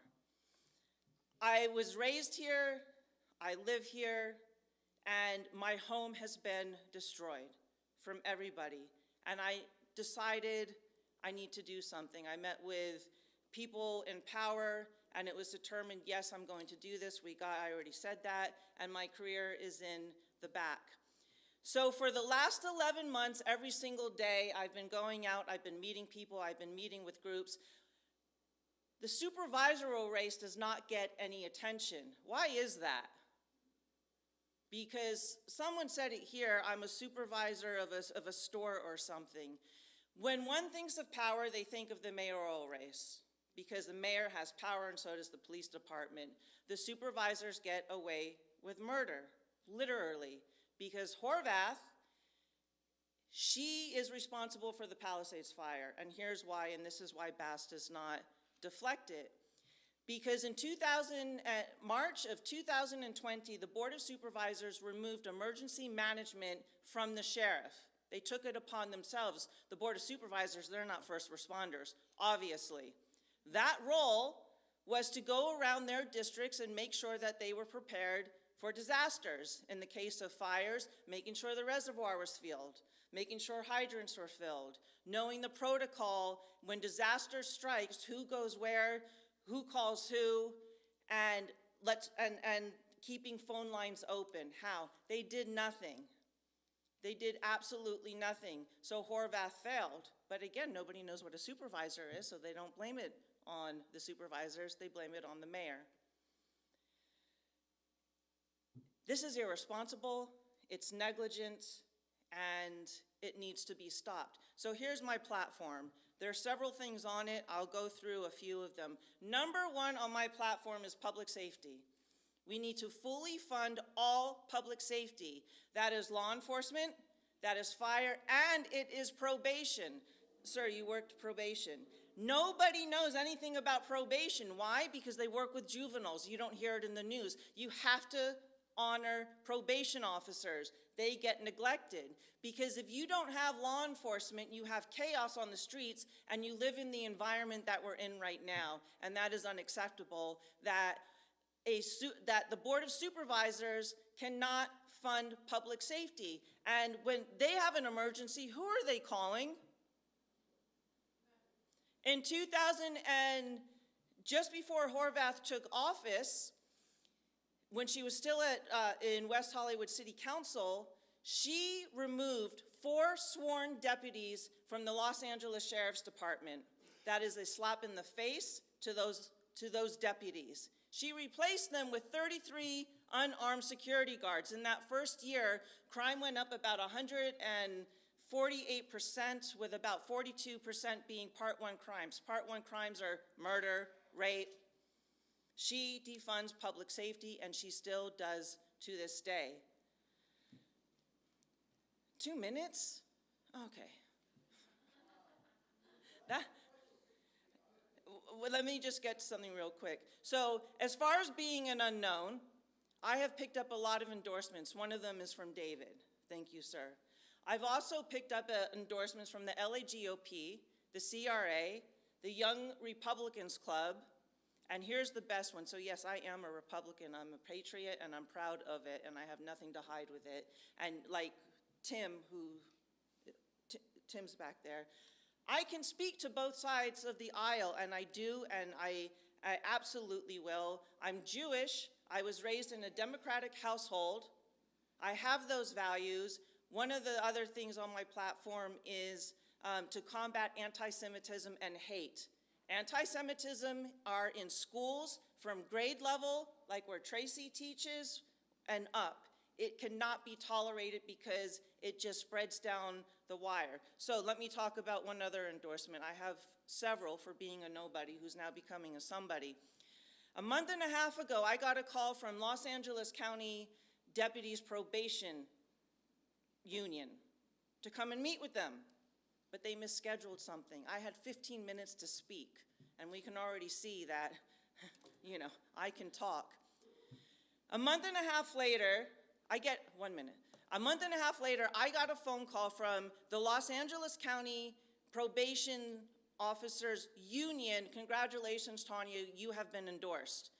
A union has endorsed an unknown Republican instead of the incumbent she's socialist. That says something about, one, the incumbent, and it says something, I think, about my character. How much more time? Questions. I didn't even get to anywhere. So, questions. Yes, ma'am. I remember you.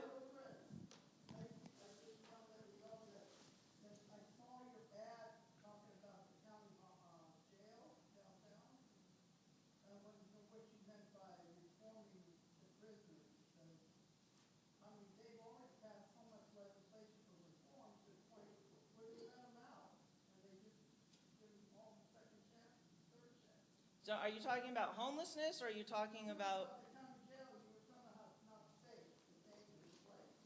Well, right, because the Men's Central Jail has been around for way too long. There was an opportunity years ago to go into a new facility, but Horvath led the charge in saying no, and she wanted to spend the money elsewhere. Because it's overcrowded, and the facility is very old. And it's also, it's understaffed, because guess why? Oh, right, that's right, Board of Supervisors, they defund law enforcement. I'm sorry? Yes. It is good. We need to. We need public safety. If you don't have public safety across the board, we have nothing. And to the veterans that have served, I want to say thank you for your service, and why public safety is so big on my platform, apart from the obvious, is because my father, who's still with us, thank goodness, he served in the U.S. Army as MP. So it's in my blood. Yes, sir.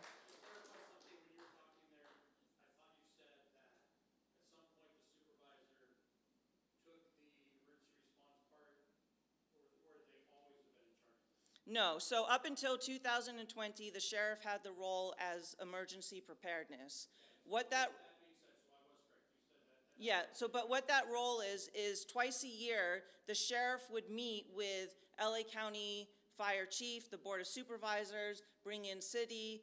They would meet twice a year, they would have a round table, and it would basically be like school. If this happens, that happens, here's the chain of command, who to call.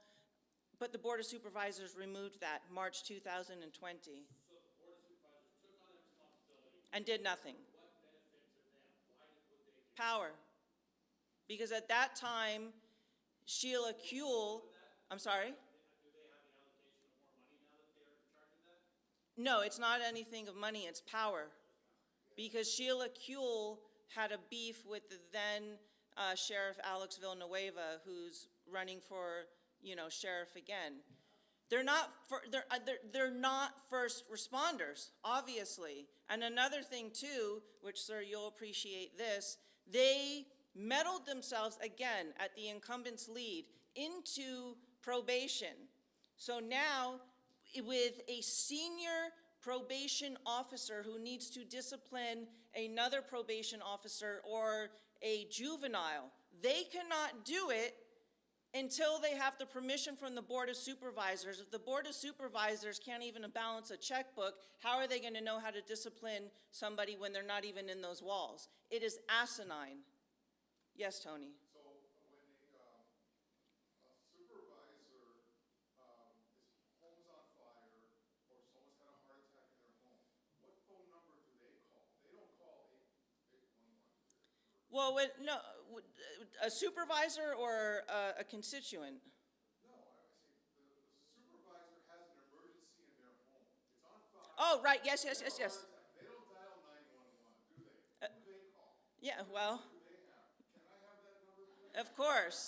of course, because Horvath also wastes our tax money on having deputies by her side. When they have their weekly meetings downtown, she has extra deputies there. They do not need to be there.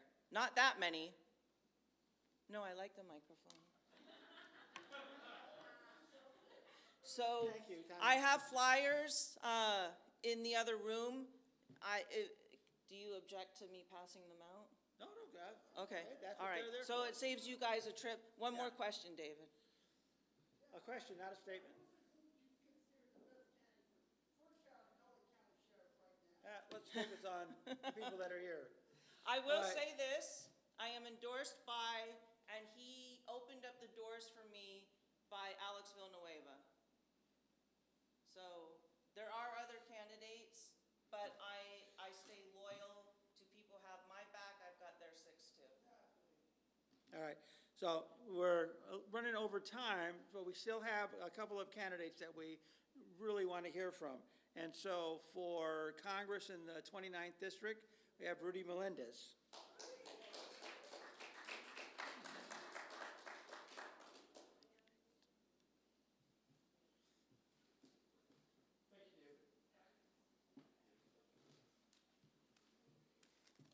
Good evening, everyone. I'm going to make this brief because I know we're into overtime.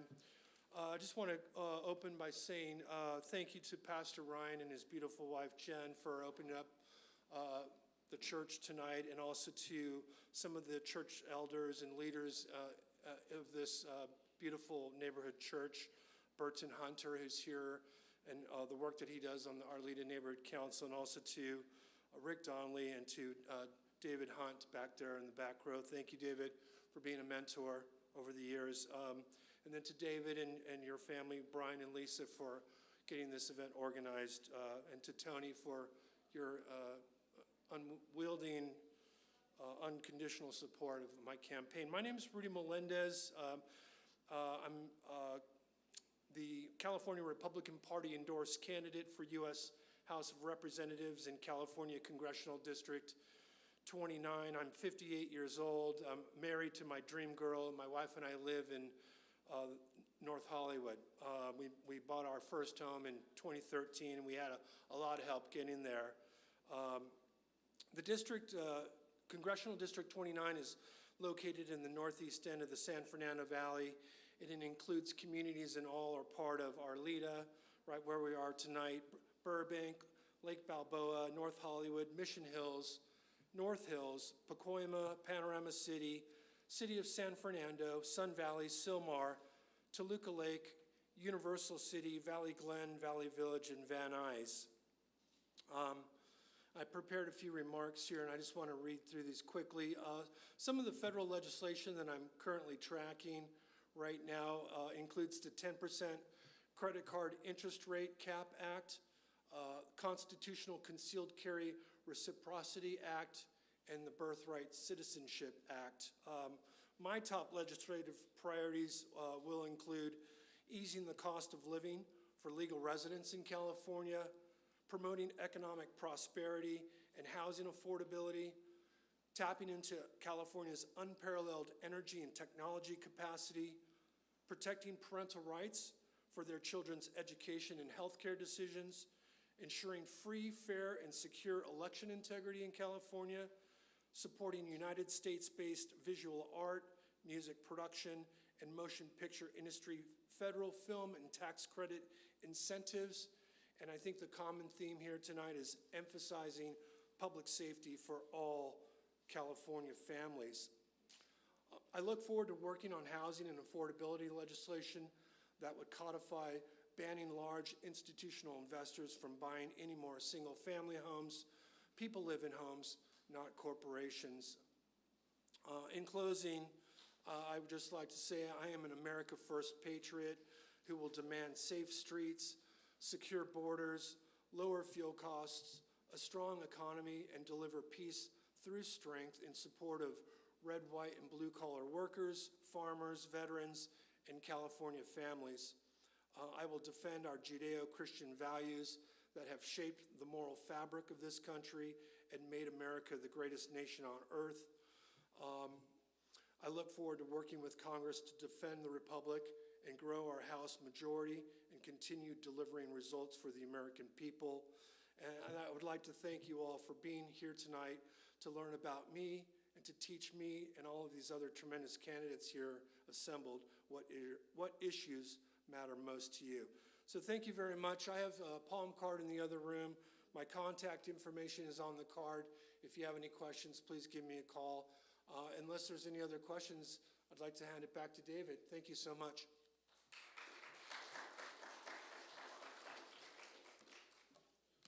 Thank you, Rudy. Thank you, David. Thank you so much. You're welcome. Thank you. And we also have for County Supervisor Tomas. Tomas, come on up, please.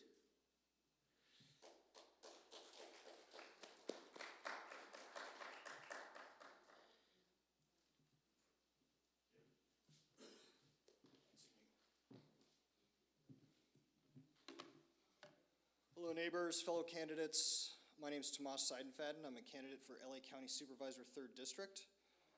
You all know where that is now, thanks to prior speaker. A little bit about me. I've lived in Los Angeles for 30 years. Most of that has been in LA County's 3rd District. I am a startup founder, a software engineer, a husband, and a father.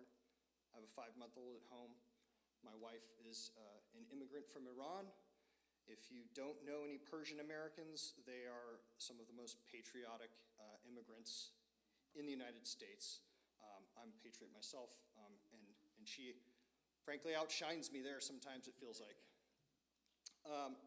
I just want to ask, I know time's short here, but curious from the audience if you're aware of what is polling as the #1 issue for residents in LA counties. Anyone venture a guess consistently? Crime, safety. So, cost of living, all of these things are related to the one thing that is polling consistently as the highest concern for people in LA County, and that's homelessness. Homelessness touches almost every issue we're dealing with as residents in LA County's 3rd District. Just a little bit on the facts, and you've heard some of them, but unsheltered homelessness, people that are actually living on the street, 2,000 of them are dying every year in LA County. And the county's current policy is housing first. And Tim Gaspar touched on this briefly earlier. Their goal is, county's current goal is taking people that are on the street and moving them directly into permanent supportive housing. Permanent supportive housing can take 3 to 7 years to build. It can cost upwards of $1 million a unit, which is probably more than many of your homes actually cost. And we also do not mandate that people actually accept the shelter when it's offered. So you've probably heard this. We go to people that are living in encampments. We ask them, would you like to move into a home for free? Half of them say no. After 2 years, almost half of them return to the street anyway for those that have accepted it. Meantime, LA County taxpayers are paying for this problem that is not going away. So that's the singular issue I want to talk about today that LA County supervisor has the capacity to fix. So LA County supervisors also control the public safety, beyond public safety, public health. So I believe that unsheltered homelessness, people living on the street, is a public health emergency. And LA County supervisors have the ability to declare a public health emergency. And doing so allows LA County to actually bypass a lot of the red tape that prevents us from actually solving this problem, because that's the excuse you'll hear from people in city council, it's the excuse you'll hear from the mayor, the excuse you'll hear from your current board of supervisors, which is there's laws that prevent us from doing this, or that's under the purview of the mayor, or that's under the purview of the city council, or that's under the purview of the board of supervisors. What that really is just a failure of leadership. Nobody really wants to take control of this matter. That's what I want to change at the county by declaring unsheltered homelessness a public health emergency and shifting the county model from housing first to shelter first.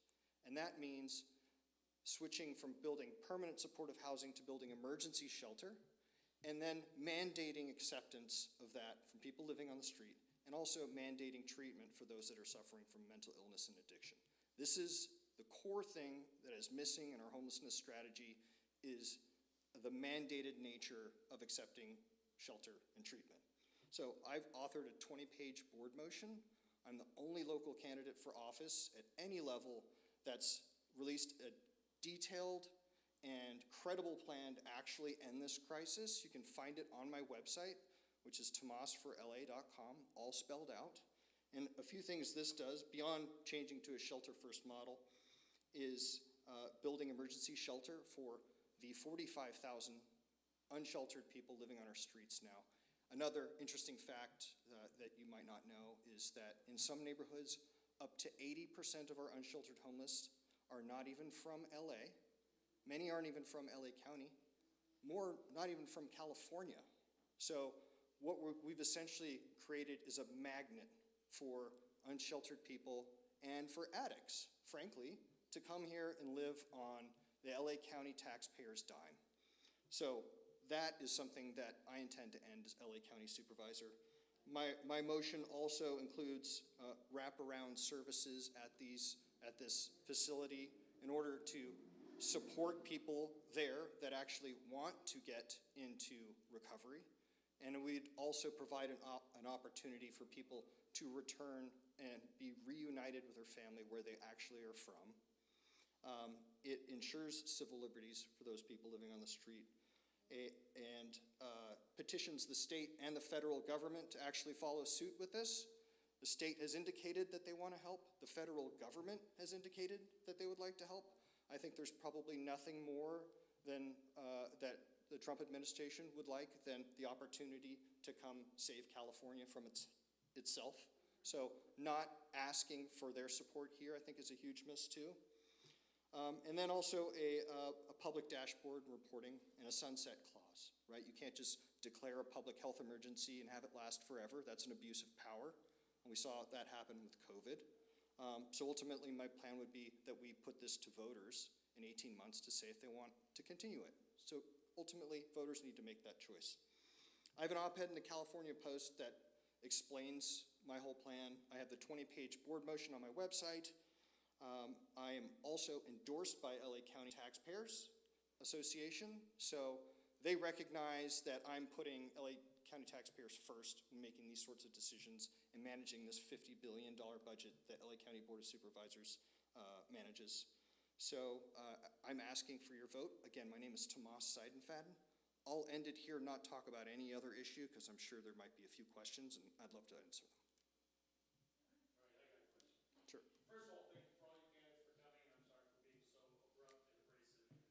All right, quick cryptos, answers on this.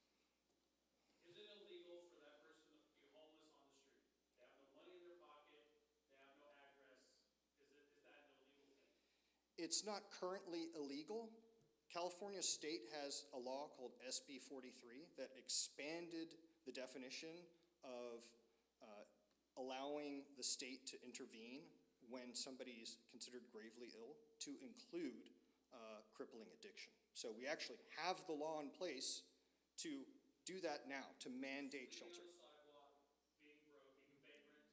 Right. They said that vagrancy was illegal, you had to have money in your pocket, you had to have identification. So those things are not illegal anymore. So I'll answer it this way. LA County has the legal tools to mandate people accept shelter, and even if we don't have the shelter available, we actually have, and this was ruled by the Supreme Court, the ability to just simply ban public camping tomorrow if we felt like it. All right, second question. We've moved on to that. Yes, we can get them off street for whatever. Two, who comes and gets them and takes them away, and where do they go that night? So that's part of my plan, is diverting the spending we're making on these permanent supportive housing, which is basically new apartments that we're building for free, to building an emergency shelter. So consider something like a FEMA emergency shelter for people if there's a natural disaster. It'd be a similar type of facility. What's that? Who comes and gets them? That would be, We just had yeah, the problem yeah. the other night. So it depends on where they're actually at, but the advantage of a public health emergency is that that falls under the purview of the county, so the county actually has the jurisdiction to say, hey, listen, sheriffs are going to be part of this operation because it's a public health emergency, even if the person is in the city of Los Angeles. Now, I expect there will be a legal fight about this issue, but it's possible. Shows up, says, you're obviously having some trouble, we're gonna take you in, 5150, whatever they're calling. Right, Okay, that gives them 24, 48 hours, whatever it is. yes. And they come in, they go to wherever it is, the special housing, I don't care where that's at. If they don't wanna go, are they being put under arrest and taken in? They would be, ultimately, yes. No one says this. They say all about the housing and all that stuff. So I just want to hear someone say it. So the sheriff comes out, they pick them up, they take them on 5150 or whatever number they want to assign to this, and they're out there 24 to 48 hours. All their belongings on the street go where? So this facility would have room for them to bring some of their belongings. They can't bring a giant mountain of trash, right? That's what a lot of encampments are. So the police officer's going to put this stuff in his car. So no, this would be the Department of Public Health in coordination with the sheriff, transporting people. It's an operation, right? It's an operation. But I don't think the complexity of that operation is an excuse for us to say, well, we can't do it. All right, so they're there for 48 hours, and now what do you do? Because now they want out. So they have an option.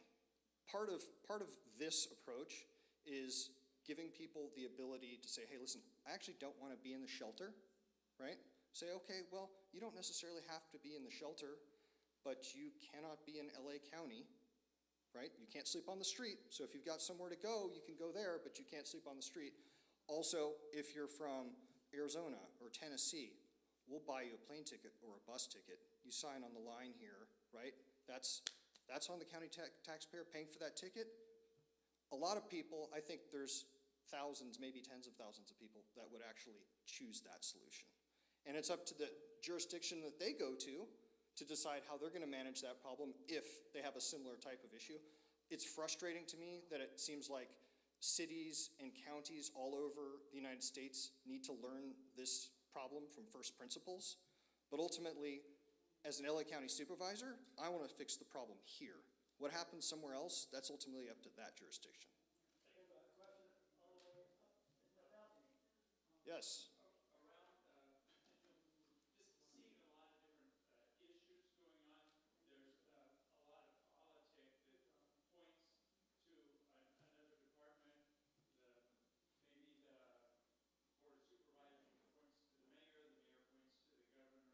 Yep. The city council appoints it. Yes. It's all somebody else's fault. Just as an example, okay, with the major fires we had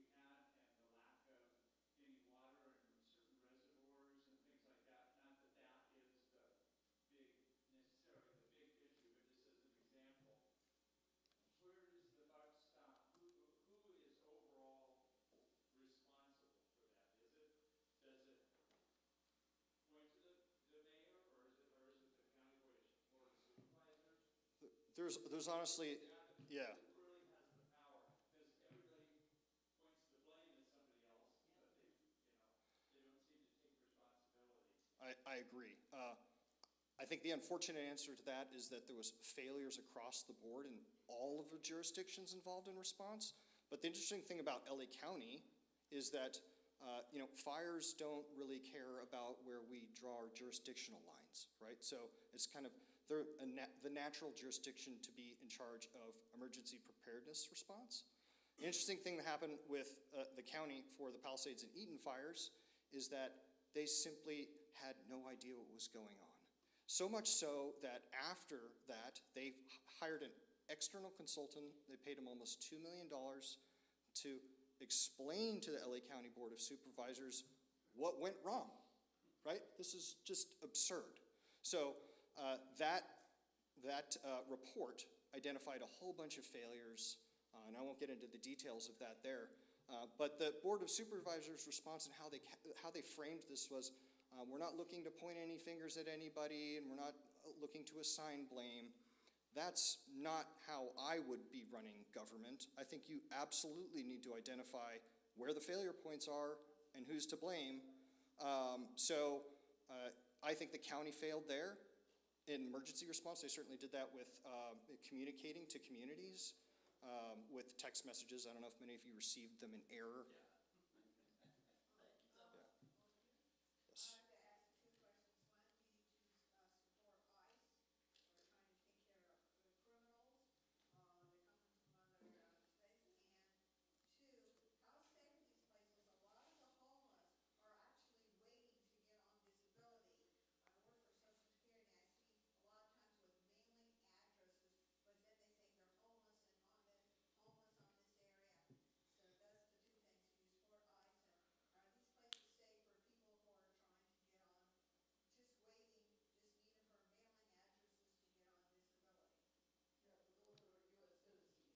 Sure. Okay. Yeah, sure. I might need clarification on the second question.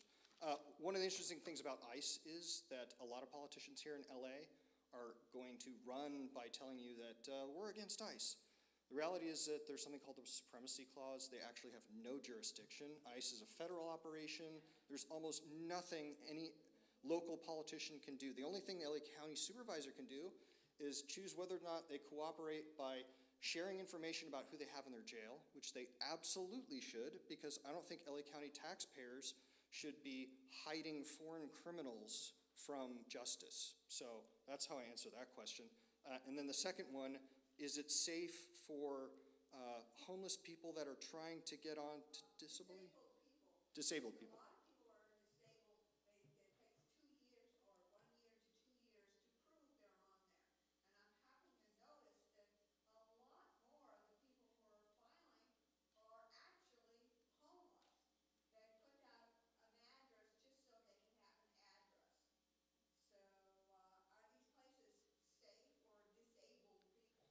Which places are you talking about?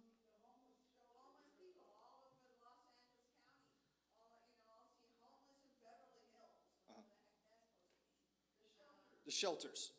Shelters, they're not the best place, I'll be honest, and a lot of them are overcrowded.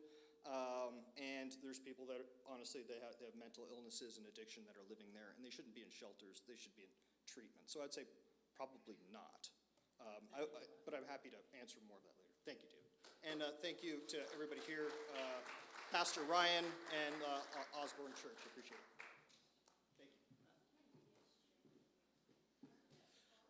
All right, and now Carmelina is going to bring it home, and then we're going to ask, come on up, Carmelina. Oh, okay. Two more? You're I think we're done. Hi, my name is Carmelina Minasan. I'm running for same district, LA County Board of Supervisor. I'm from Europe. I grew up in Europe. I got 3 education, medical doctor, spent military combat, been in Afghanistan, Chechnya, and Armenia, and other places, treat of soldiers. But then I become interesting to the 2nd degree, international law and business. And the last one, I get the journalism. The reason I collect all those things, because our in Europe education completely different. Here it's only kind of like you're taking 1 degree and go forward. I want to say, applaud all the candidates who here, because that's the democracy is. And especially I want to say thank you, Professor Lacara. He's not remember, I'm your student. Thank you everybody for coming. The real issue, it's not replacing the politician. Like you have an old car broken, brake it doesn't work, and you're replacing the driver. Car will be not run, right? In United States, especially California, when I start observation human rights and freedom, I was being political prisoner in my country because I was fighting against communism and socialism. I spent 7 years in a prison because I was go against the government who has a socialism. When I came here, it's supposed to be I have to come save my life as a political activist. United States, American give me place to stay, which is I thankful. I didn't speak English, even my English not perfect. I speak 5 languages. But even that, it doesn't important who I am. It's important what I collect data these 25 years in United States. Our government, it's the same socialist government in my country. We don't have a Democrats, Republican. All politicians, it's lying to you. They only need your money.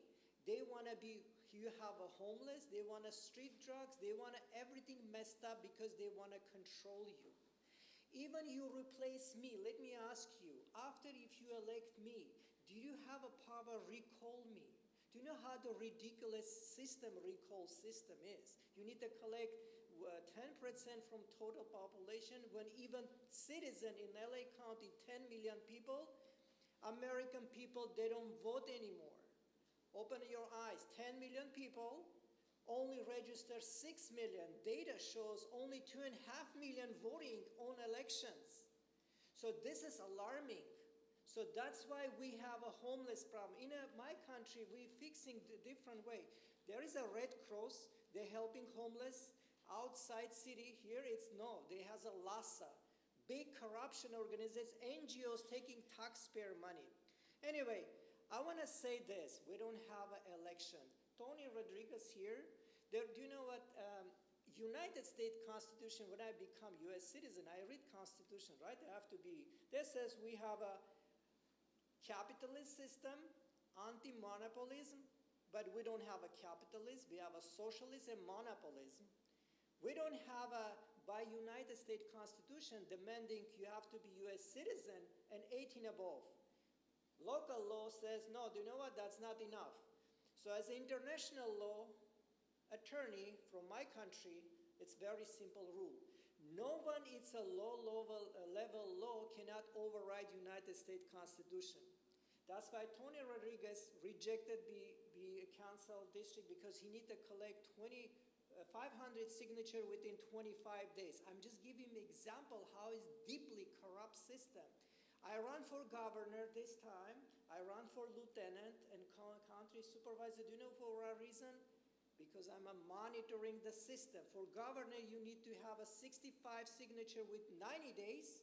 For LA council or mayor, you need to collect 25 days, 500 signature, which is impossible if you're local residents.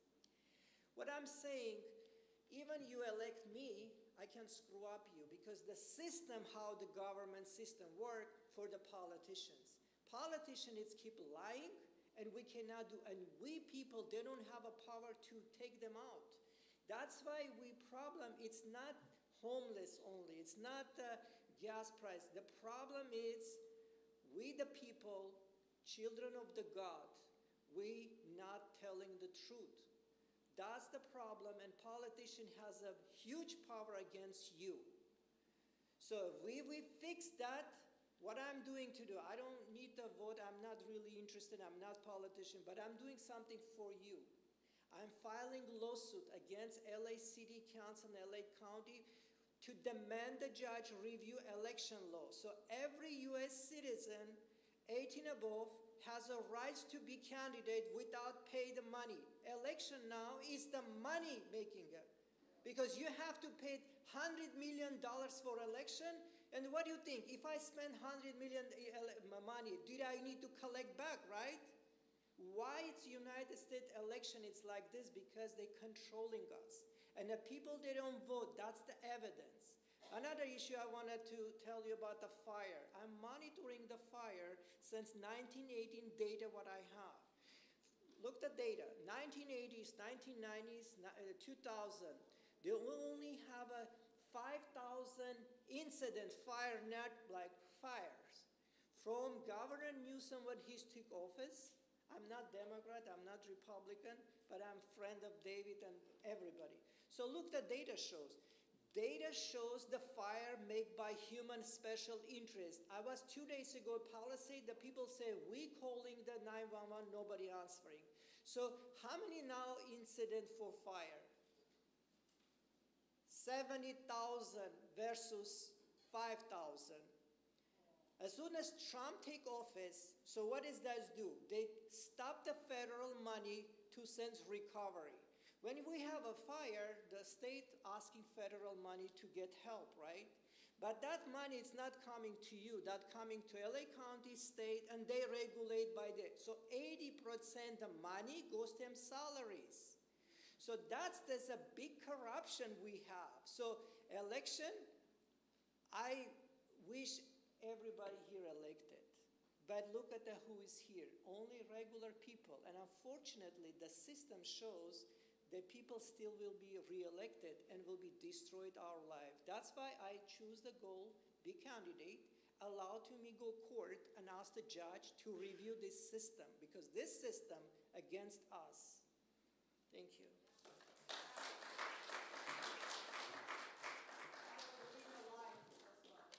Thank you all so much for participating. Like I said, all of the candidates might not be in your district, but you know people who live in those districts. We're down to about, 10 days? And regardless of, we have candidates and several candidates in the same races, but what we want to do is we want to, once those ballots are certified, we need to come together and continue to work on these challenges that are not going away. And so thank you all. Pastor Ryan, thank you so much, for always being there for the community. And have a good evening. Thank you.